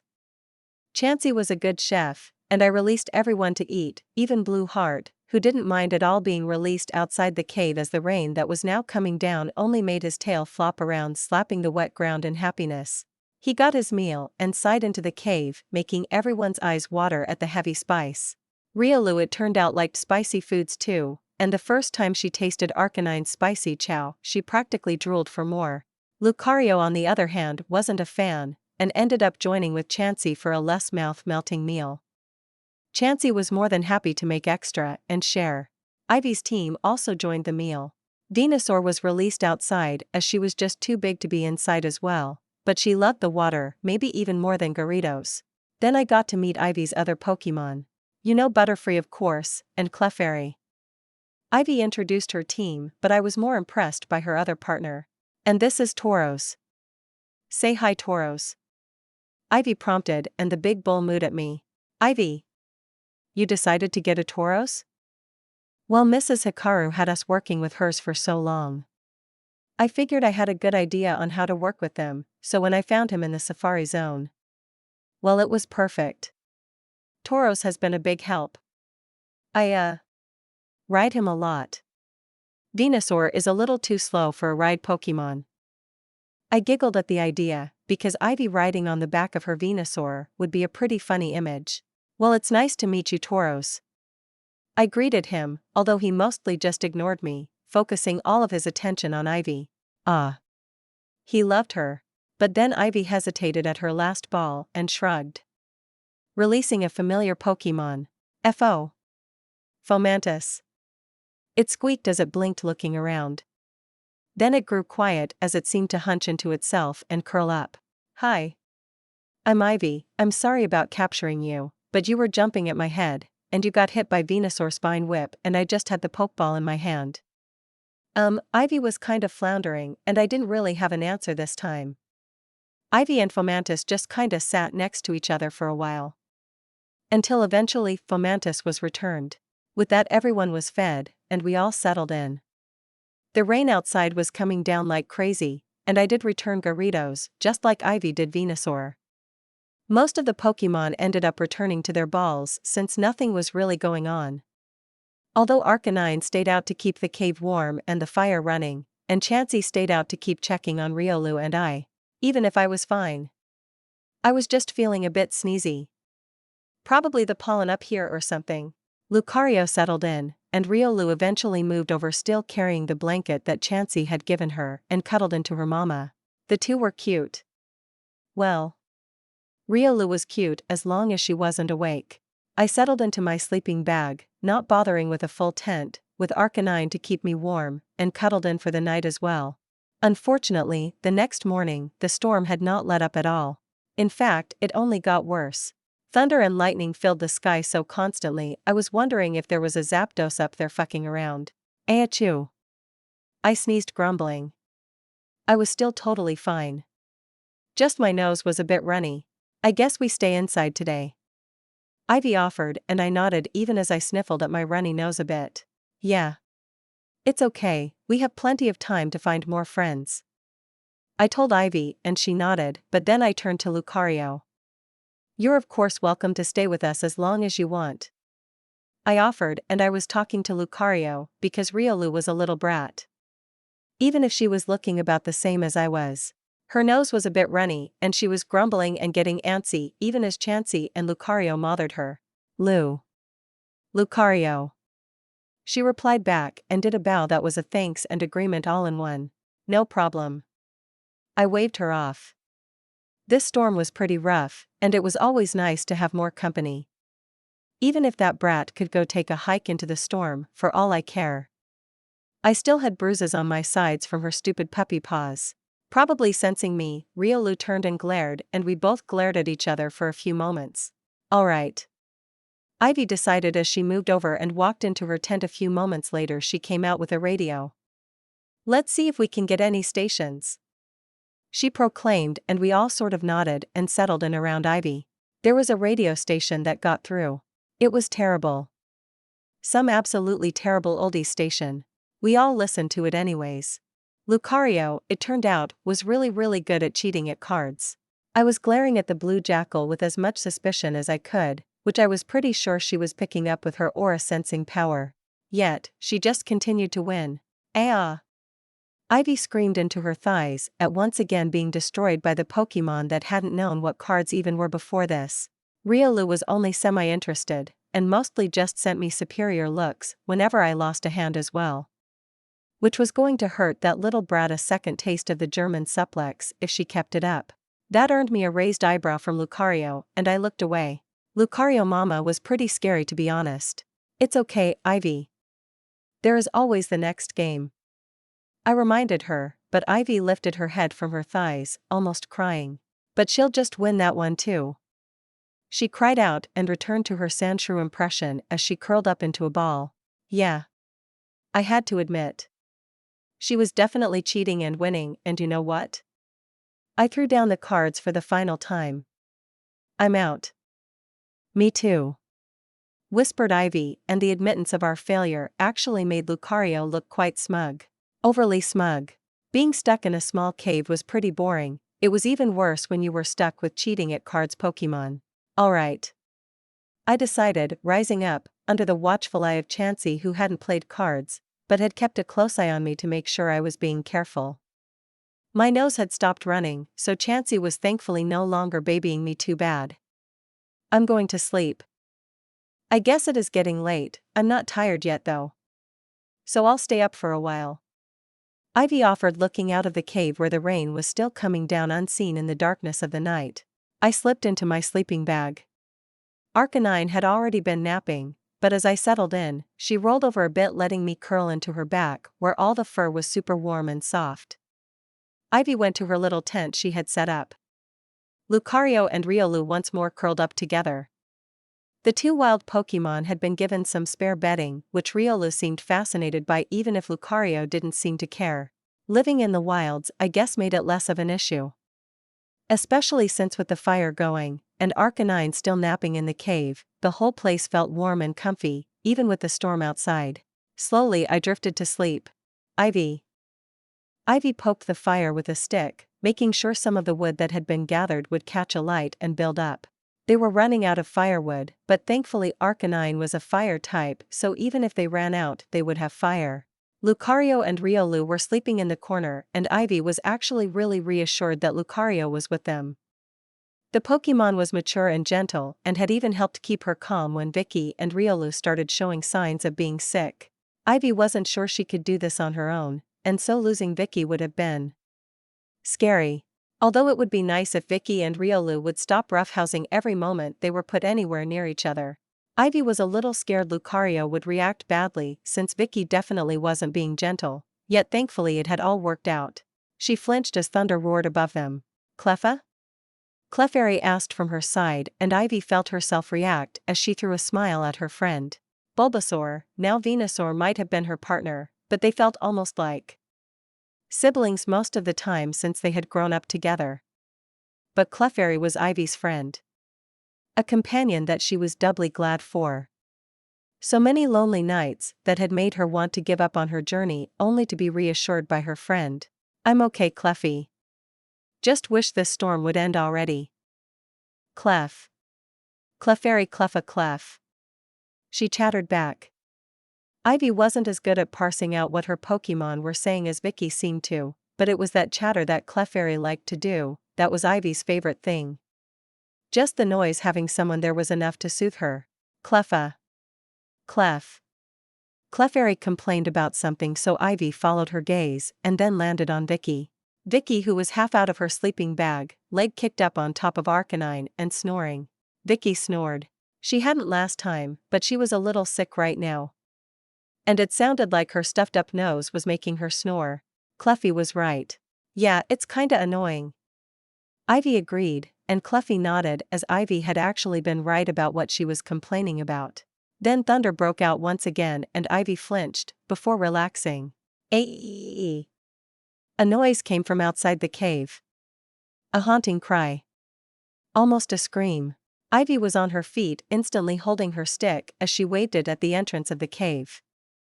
What was that? Lou. Lucario, Lou. The voice of the mature Pokemon dragged Ivy's attention away from the cave entrance. Lucario was still laying back, Riolu napping happily away, curled up in a blanket ball against the side of her chest, avoiding her spike. But she was waving at Ivy to calm down. That it was okay. Ivy nodded slowly, but then the noise happened again. Aeeeee. Woo-woo. Ivy's back hit the cave wall, as far from the entrance as she could. Cleffa. Clefairy. Cleffy tried to soothe her, but that noise was really scary. Is that a ghost? She asked, teeth almost chattering. Ivy really didn't like ghosts. Lucario wasn't answering, just seemingly unconcerned as she lay calmly holding her baby. Woohoo! The noise came again, and it was getting closer. Arcanine woke up. The dog jolted a little and looked to the entrance. Suddenly, a steady growl escaped her, vibrating the whole cave. Was it?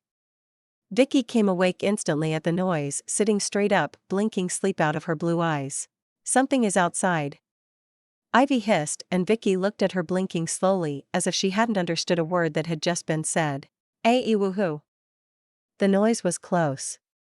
And Ivy screamed a bit as there, outside the cave, just through the entrance. Glowing red eyes. Fingelfrump. Vicky mumbled as she rose up, looking exhausted. She reached into her bag and Ivy was sure all of her powerful Pokemon were about to be released, but instead she held a Pecha Berry in one hand and started stumbling for the entrance. "Vicky! What are you doing?" she hissed, but her friend ignored her, and Arcanine, seeing her trainer seeming to have this, had stopped growling and just laid back down. "Wha? It could be dangerous." "Finglefrumper." Vicky mumbled tiredly again and then to Ivy's shock just walked out of the firelight, out of the cave. Ivy's feet moved before she could think about it. What if it was some ghost possessing her friend? Her sick friend? Her sick friend walking out into a storm? She raced after her, uncaring that she wasn't wearing her boots, just like Vicky, and there, as she left the darkness she saw it. Vicky bent down, just at the edge of the storm having stopped, before heading out too far. Hand outstretched with the berry. And a Gigi ghost. Its red eyes glowed in the darkness, and its body shifted definitely immaterial. Ivy couldn't see most of it, but she knew what a ghost looked like. Ghosts ate people. Cursed and caused problems. Everyone knew you had to be extra careful around ghost Pokemon. Vicky! But Ivy's voice didn't escape her as slowly the ghost approached and Vicky mumbled again. "Soke. Warms inside."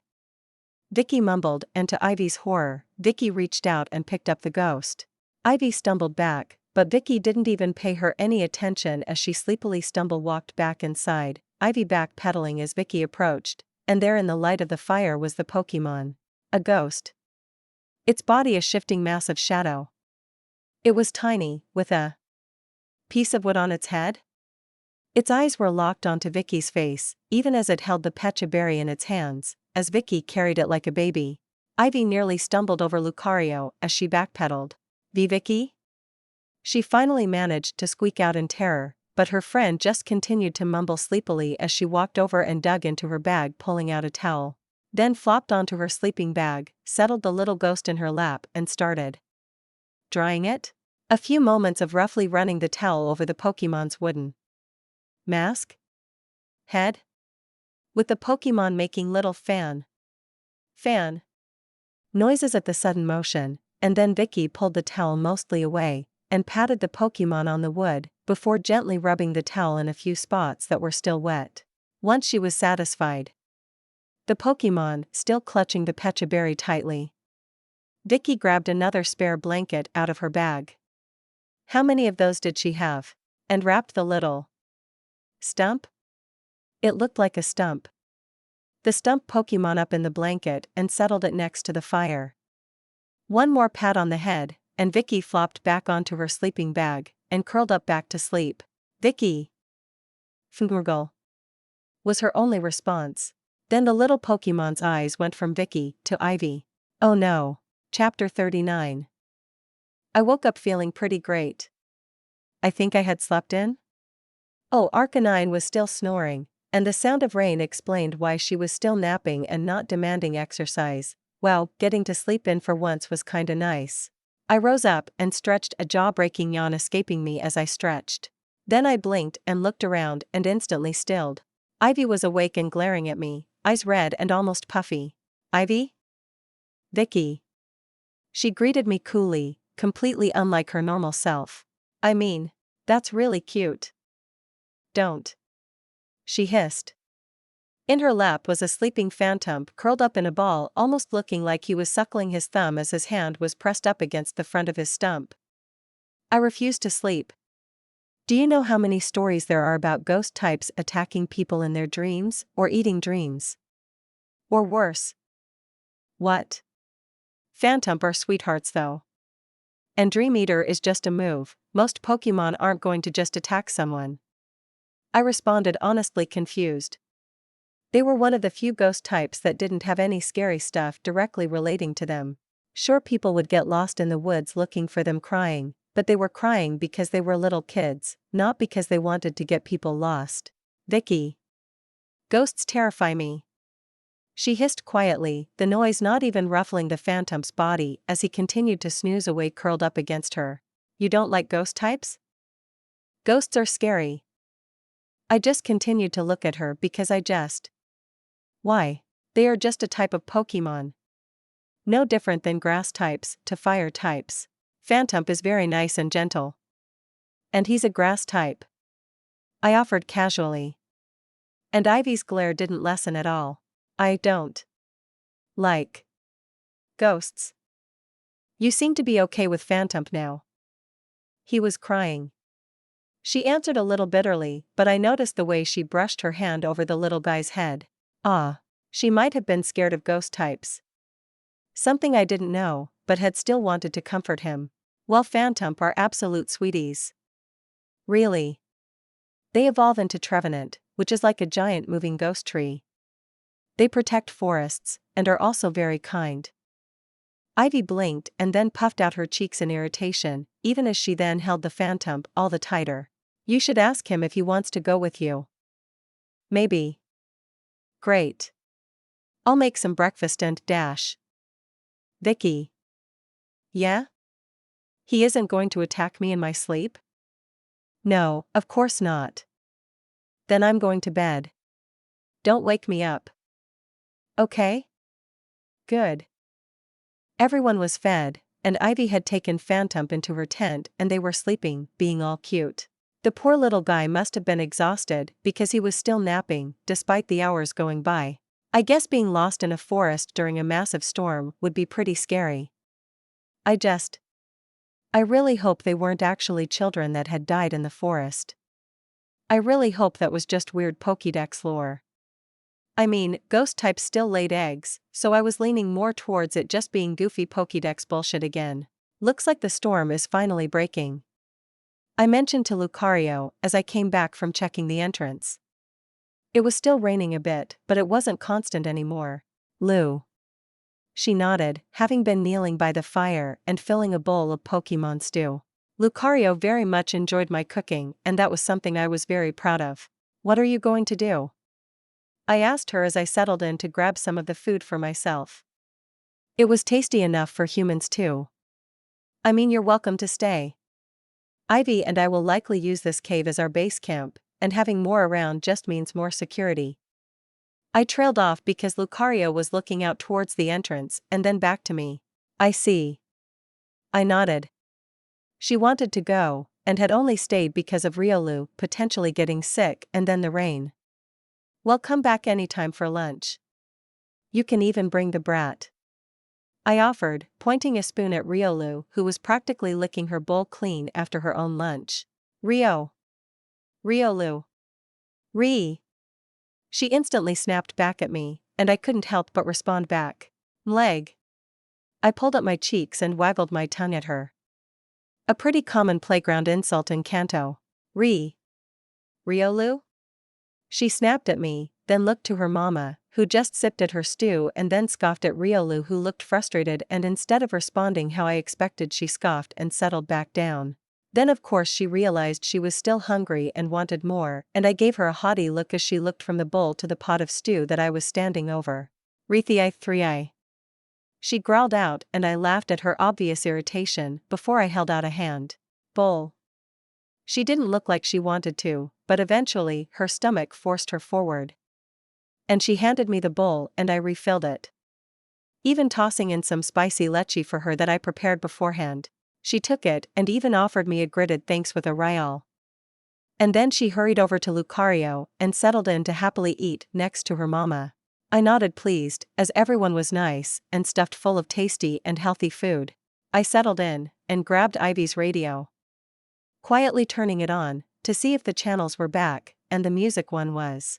So I set that to play very quietly, so as not to wake up Ivy, and the Pokemon enjoyed the quiet music in the cave as we waited for the rain to finally end. Mid-afternoon we finally saw actual sunlight. Slowly, the clouds were parted by the power of the sun and I walked out to check.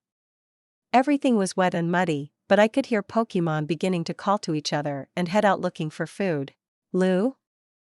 Yeah, looks like the rain is finally over. I told her, turning to see Lucario had joined me at the entrance. Lucario. She stated, nodding firmly. Then to my surprise she reached out and patted my head. Lucario. Wha? She turned and headed back inside, and after a few calls, Riolu joined her. Both looking ready, and both Pokemon started heading out.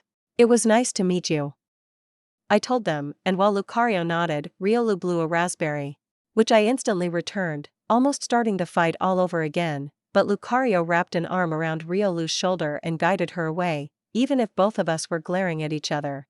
With Ivy still sleeping, I wasn't going to head out too far, but it was tempting even so. With the rain, that meant there should be more gummy wandering around. Oh. Ivy. I'm sorry for keeping you up all night, please wake up. At least Phantump was looking better.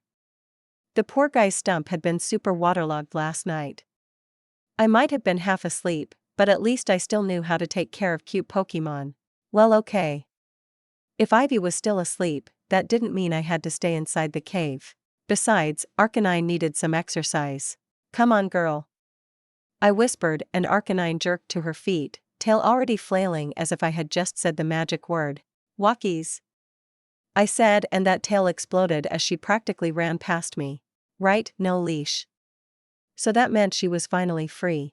I made it outside just in time to see her already running around in the mud and absolutely harassing a poor Starly that she had nearly ran over. The poor bird had tried to flee into the sky only to slam right into far too much dog. I rolled my eyes as Arcanine didn't even notice. Running around and smelling trees and splashing in the mud. I was going to have to throw her in a lake after this, wasn't I? Milotic, come on out, I called, and Milotic cried out as he stretched in the afternoon air. He looked around curiously at all the water for a moment before trilling as he came over for a hug. Rain is all up. I figure I'll let out Dragonite and give you two some time together, but do you mind watching the cave entrance? Ivy is in there sleeping. Mai. He trilled happily and nodded, and a moment later Dragonite was out as well. She instantly glomped onto Milotic praying for him and then noticed me and came over to hug me as well, rubbing her cheek against mine. You heard right? I asked, and she nodded. Great, that meant I could do a little exploring. I mean walkies. Definitely just letting Arcanine stretch her legs. A moment later, Milotic and Dragonite were curled up in front of the cave entrance being adorable, and I followed after the cries of birds as massive muddy doggy prints. It didn't take long to find her, and I sighed when I discovered what had caught her attention.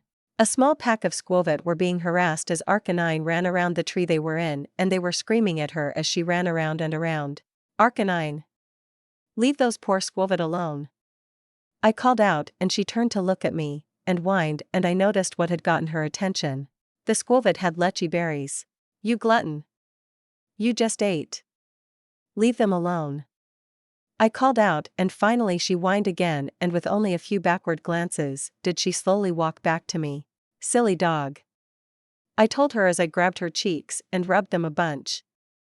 I'll give you some lechy berries as a treat when we get back. First we need to get you some exercise. Ark, she said happily now, almost bouncing on her paws as I rolled my eyes.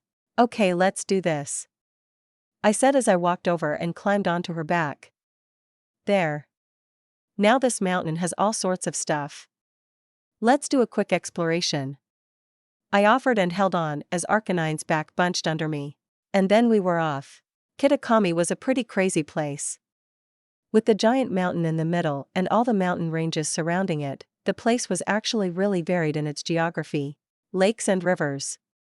Forests. Even a barren spot that I had seen in the game, but haven't looked at yet. We ran around mostly on the same side of the mountain we had started on. Arcanine loved leaping over the rivers and streams to get to the other side. Me not so much. But I spotted all sorts of Pokemon as we ran around. But no gummy. I kept an eye out, but I didn't see a single one of the little blobs. Alright girl, let's head back, I called out, which Arcanine stopped almost on the dot as I spoke and then turned to look back at me with big puppy dog eyes. Then she whined. No, none of that. We need to get back. We'll go on another run later, I promise. I want to look all over this mountain, and that's gonna be from your back. But I don't want to leave Ivy alone, besides, I owe you a treat. At the magic words, her lips were licked and she sort of perked up, but she was still down. Come on now. Let's go. I urged, and finally, she turned and blitzed into a run to head back to the cave. We raced back, and from Arcanine's back I waved at a few Pokemon that we passed. Most of them hurrying to hide at our very loud, very fast travel through their territory. Then our blitz through the forest was stopped suddenly, as Arcanine jerked away, and in a blur of dark energy a Mitina blurred into sight. The sucker punch missed as Arcanine zigged just in time. Whoa! Then I ducked as a pulse of dark energy blew over my head. Arcanine slowed for a second and went into a battle posture, her growl deep and dark, as more and more Mitina and Poochyena slipped out of the darkness between the trees. Each of them glaring and mouths open, baring teeth. The yips and laughs of the Pokemon echoed around the forest, and I realized there were quite a few of them. Well, you guys picked the wrong targets, I called out, as I slipped off Arcanine's back. Which only made the swarm start drawing in even closer. Arcanine. Go. Blue Heart. I need some protection, I called out, and at those words, Gyarados appeared with all the anger his species was known for. The pack of Mitina stilled at his appearance, but it was too late for that. Arcanine was already blurring, and all the sucker punches in the world weren't going to stop her. Gyarados wrapped around me. His pure bulk kept me safe as he roared, and then a blast of purple energy blasted out, Twister. I hadn't seen him use that move before. But the whirlwind of energy blasted out over my head. Although I couldn't see what had happened, I could hear the crashing sound of explosions and cries of hyena getting blasted around. Come on out, Chansey, I called, pulling free the goddess, who instantly took in the situation from her position between my blue heart's coils and nodded. But she didn't rush out. Simply waiting calmly, as the explosions and cries of pain continued. Chansey! Chansey! She lambasted another of the Mitina. She had come out after the devastation, and had started with the Poochyena. The little ones had very quickly cowered at her, showing their bellies when one of the Poochyena had thought taking a bite from her had been a good idea. The poor pup was still dazed, both of its cheeks puffed up to a comical degree. That had taught the others, and now she was working her way through the pack, even healing the leaders. Arcanine was at my side, practically buzzing, as she was obviously hoping for more battles. Gyarados was just glaring. The most quiet I had ever heard him, which was saying something. As he literally loomed over me, casting me in a shadow and glaring at any of the hyenas that so much as looked my way. I felt very safe. So this was what the villagers had meant. A full pack of Mitina 20 or more strong had attacked us out of nowhere. A normal trainer would have been in some serious trouble. I would have to alert Ivy. Neither of us were allowed to wander around without our Pokemon at our sides. At least until all the packs in the area learned not to mess with the two human girls. Chansey! She called out and walked back to me, wiping her flippers together as she had finished the job. All of the Mitina and Poochyena were revived, if not fully healed. All of them were inordinately wary. We aren't going to do anything further. You can go. And you should. Don't attack us again, or we won't be as gentle, I called out, and the pack sneered and growled, but the leader, a big female, turned and walked back into the forest, and all the others followed. Arcanine! I looked to my girl as she had barked back into the forest, but whatever she had called out, she didn't give me any clues, just wagging her tail happily as she had gotten the battle she desired. You realize you are covered in mud now. That means a bath. Arc? She yelped, looking at me, and I just gave her a flat look. She had ended up rolling around in the mud as she fought, and was liberally coated. All right, Blue Heart. You mind carrying me back? I asked, turning to my big boy, who instantly jerked his head away from the forest and rumbled in happiness at the idea. I ignored Arcanine's flopped over ears as she followed dejectedly as Gyarados did a few dragon dances, getting the heft he needed, and then flew over the treetops back to the cave as I stood atop his horns. Arcanine was forced to sit outside the cave when I got back. As I went in to check on Ivy, who was still passed out. Good. Milotic and Dragonite had done a good job, and so I just waved them off as I walked Arcanine back to the streams. All right. Time for a cleanup. And don't you dare shake all over me, I told her, finger wagging, but she just looked at the water and then whined. I know it's cold. Trust me, I know. But you are covered in mud. Arc. she said, and suddenly burst into flames, hot and bright for a few moments, and then when it dimmed but didn't go away, her tail was wagging, sending a few embers around, and most of the mud was drying. You'll still be dirty. Ark, she argued, and I narrowed my eyes, before sighing. Fine. If you can dry off all the mud and not cover everything in dirt, I won't make you go in the stream. For now. When we get home, you're still getting a full bath. Ark, she argued, but I shook my head, and she finally huffed out a doggy sigh and then burst into fire again. I left her there to bake the mud off herself. I saw her using a tree to rub against as I got back to the cave. That poor tree. Vicky? The sleepy call pulled me from where I was relaxing. Hey Ivy. Did you sleep well? She blinked sleepily at me, and then looked at the phantom that was still curled up to her chest, looking up at her with his big pinkish red eyes. I slept fine, she decided, and then crawled the rest of the way out of her tent. Can you hold him? She asked, and I nodded, and offered both my hands to Phantom, who hesitated for a second but then reached for me, and soon I had a cutie settled in my lap as Ivy went to use the bathroom. Just as she was walking out, I remembered. Oh. Don't go anywhere without a Pokemon. Arcanine and I were ambushed by a Mytina pack a while ago. What? Are you okay? Fine. Chansey healed up the pack after. Just be careful.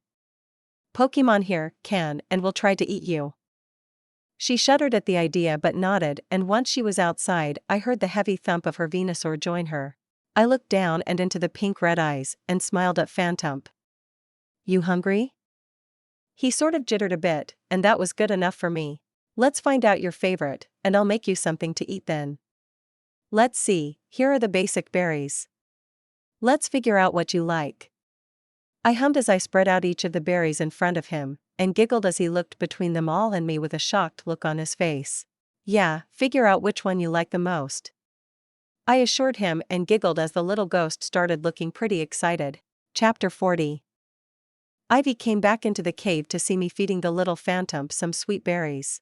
He's got a sweet tooth, I told her, smiling brilliantly as the berries quickly disappeared, bite after bite. That's good, she decided as she wandered over and settled down. The rain stopped? Yeah, not super long ago now. I had to take Arcanine on a walk. Mytina ambushed us, but we sent them packing. Been mostly waiting for you to wake up. Thanks, she offered, looking a little awkward. How do? How are you so calm with ghost types? Don't they scare you? Not really. They're just Pokemon, same as any other. But what about all the rumors? Like Jengar and Dash. That stuff is so overblown. Absolute lies, I said, shaking my head. They are just Pokemon, it's nonsense. Phantom evolve into Trevenant, they are forest guardians. Taking care of things. Jengar are just pranksters. Even Drifloon don't kidnap children. They can't even move a child. They are balloons.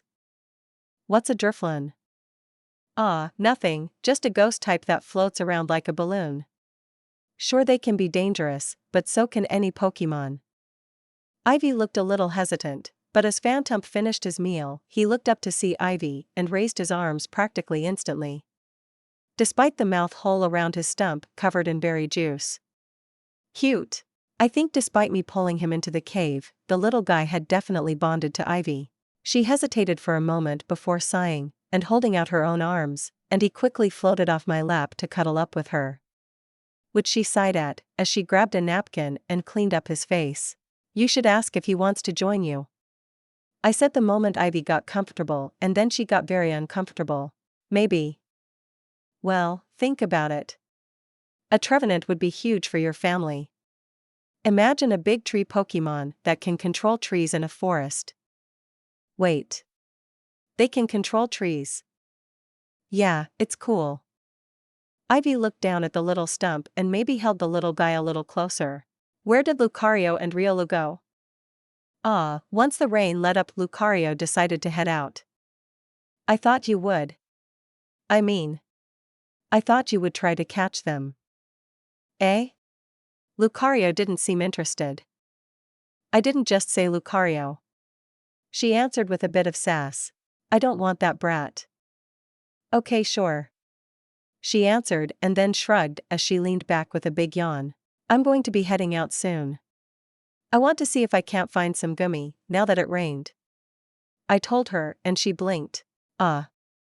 Thanks for waiting for me to wake up. Should I come with? If you want to. Or you could play with your fomantis, they probably want some sunlight since the sun finally came out. Oh yeah. She said, looking happy. She hadn't done much with the grass type since capturing it. You go ahead. I'll hold down the camp this time. Alright. I'm off then. I called out, standing up and stretching as I went to grab everyone. Time for some fun. Milotic and Dragonite both looked up as I stepped out of the cave. Alright. Ivy is up, so we are going to explore. You two ready?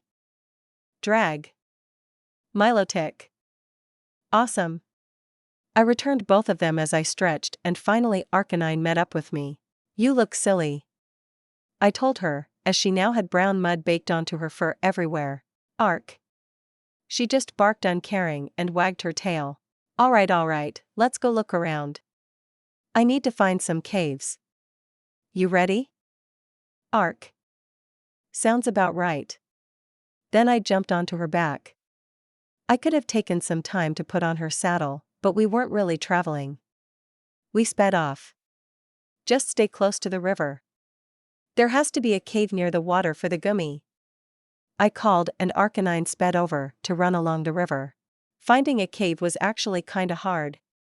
Arcanine ran up and down the river without really spotting anything for a while. Unfortunately, despite my thoughts of there being a cave close to the water, we ended up instead running up along the mountain itself before finally finding something that would work. Arcanine was a big help. Arc. Here? It's kinda small. I mumbled, looking at the hole in between the big boulders that led into the darkness, but as Arcanine huffed a bit of flame for me to see, I could see it did go in deeper. Arcanine. She almost whined, nose snuffling at the hole and tail wagging. I had asked her to find me gummy, which would be dragon types that smell like water and leaves. I had hoped that would be enough. Okay. I'm going in. Arc. Arcanine barked, and before I could try it, her teeth grabbed at the back of my shirt and pulled me back. Arcanine. She mumbled with my shirt in her teeth, but she certainly wasn't going to let me go. Okay. Okay, fine. Crawling in alone is dumb. I won't do it.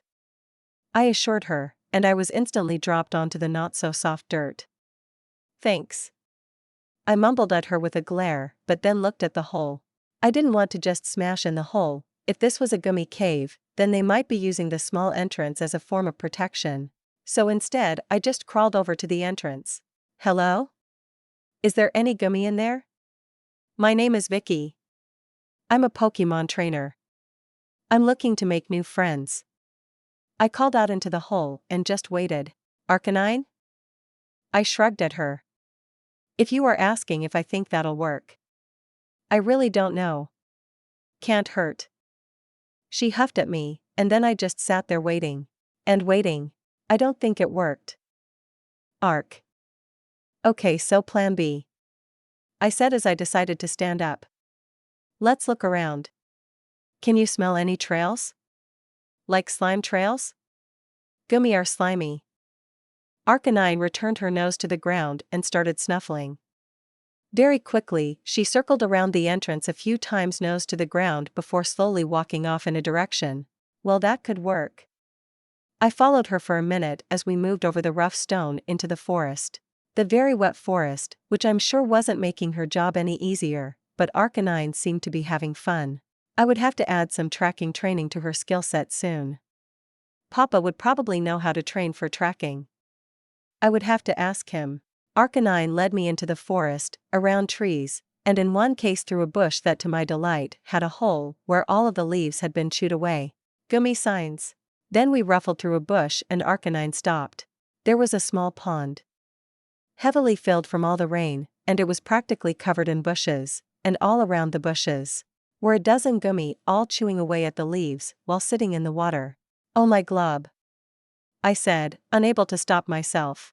"Goom. Goomy." They instantly noticed me and dove for cover, hiding in the shadows of the bushes or even jumping into the water and squishing down, hiding underneath. One, probably the smallest, also tried to run, but it seemed confused and ended up running in circles before just stopping as it saw me and then just didn't move.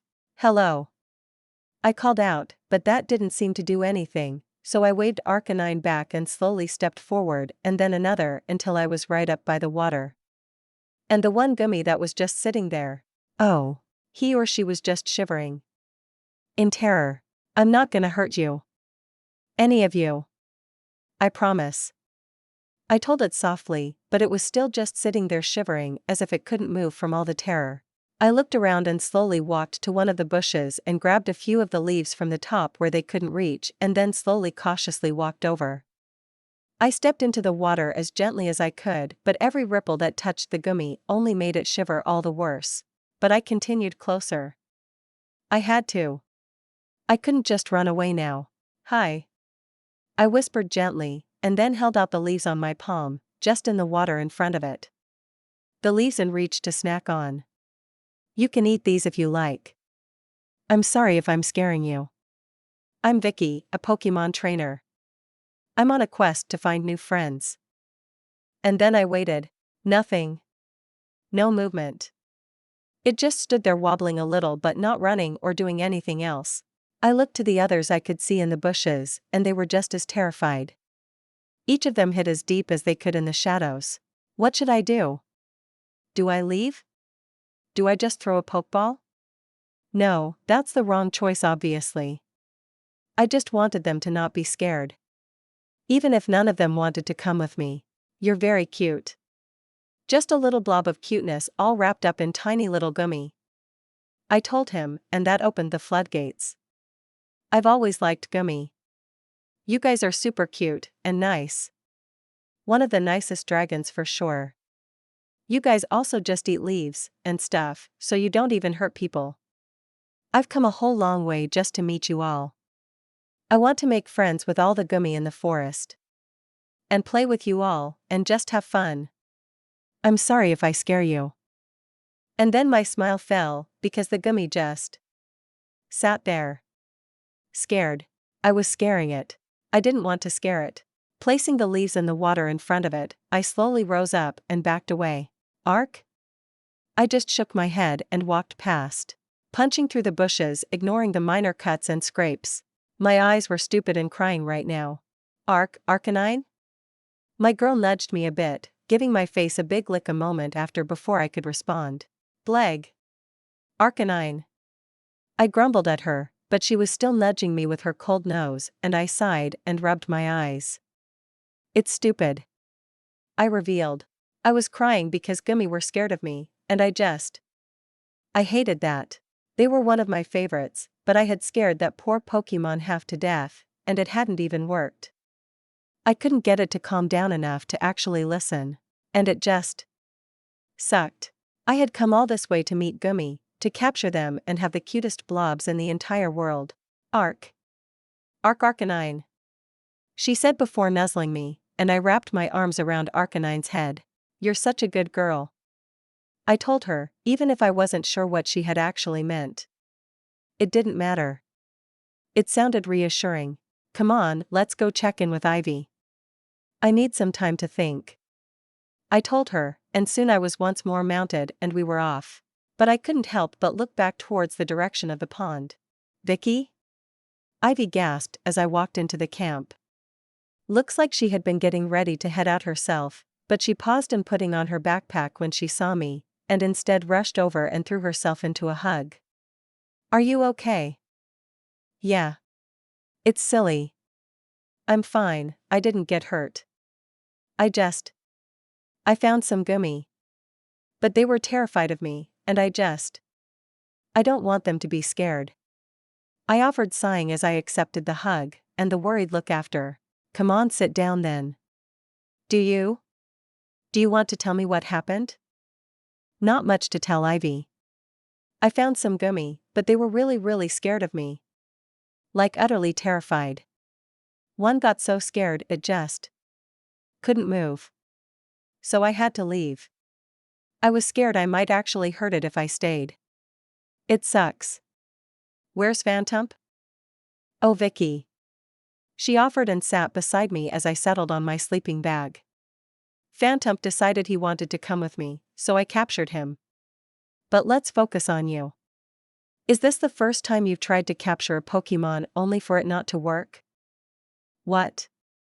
No. I've had Pokemon say no before. Like. Well, I can't talk about that. I mumbled Dragonair had been an almost miss after all. It hadn't bothered me as much then, mostly because they were still cute with me. It's not the failed capture, Ivy. It's that they were scared. Okay. So you don't like Pokemon being scared of you. Well, is there anything you can do to be less scary? If I knew that, I would be doing it. I grumbled. Come on, Vicky. You know more about Pokemon than anyone. I've never even heard of Gummy before. So what do they like? Leaves. Being wet. They don't like getting dried out. And they are very weak, so they don't usually like fighting. Okay. So they are weak and scared. Makes sense to me. A lot of Pokemon are like that. How do you interact with scared Pokemon? Calmly move away from them. If you have to interact with them, then offer them food, and slowly acclimate them to your presence. I recited straight from Mrs. Hikaru's lesson. Right. Maybe you just rushed it a bit too much. I blew out air as I realized I probably had. I should have just settled in to watch them quietly, or something rather than rushing to the water. I had just wanted to hug them so much. Alright. Well, I'm going to go check on the Fomantis we saw yesterday again.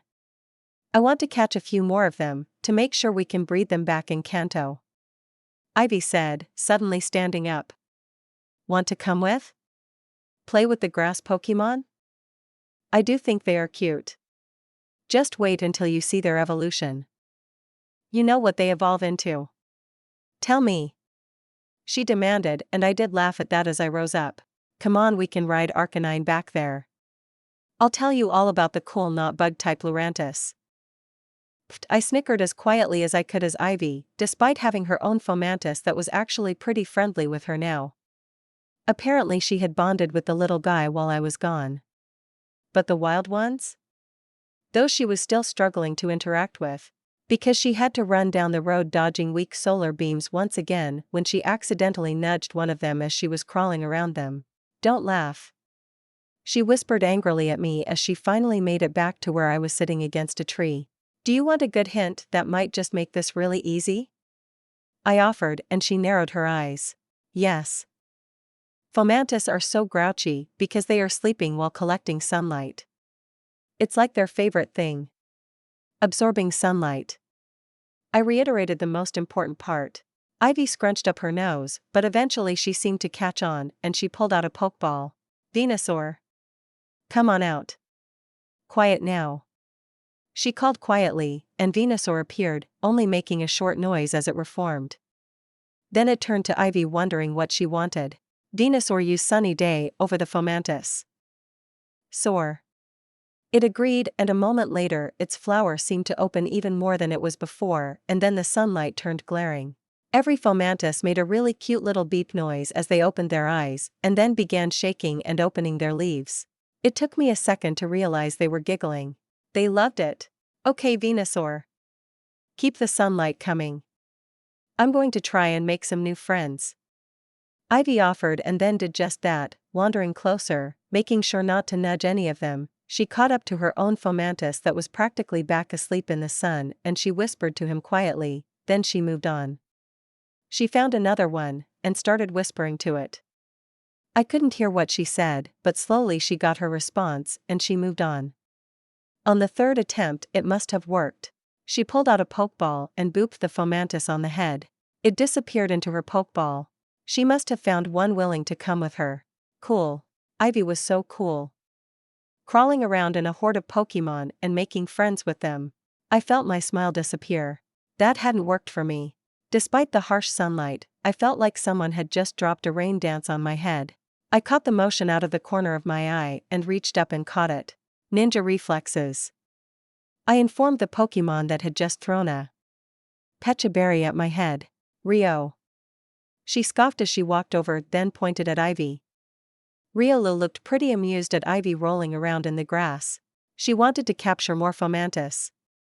So she is giving them some sunny day extra sunlight to make them happier, and asking if they want to come with Riolu. The Pokemon nodded pleased, and I noticed another familiar face. Hey Lucario. Lucario. It greeted back. Riolu quickly chattered away to Lucario, and I realized she was telling her mom what the silly humans were doing. Heh. Lucario looked on, watching as Ivy continued to roll around in the grass between the different grass Pokemon, and trying to seduce them. At least that's how it looked to me.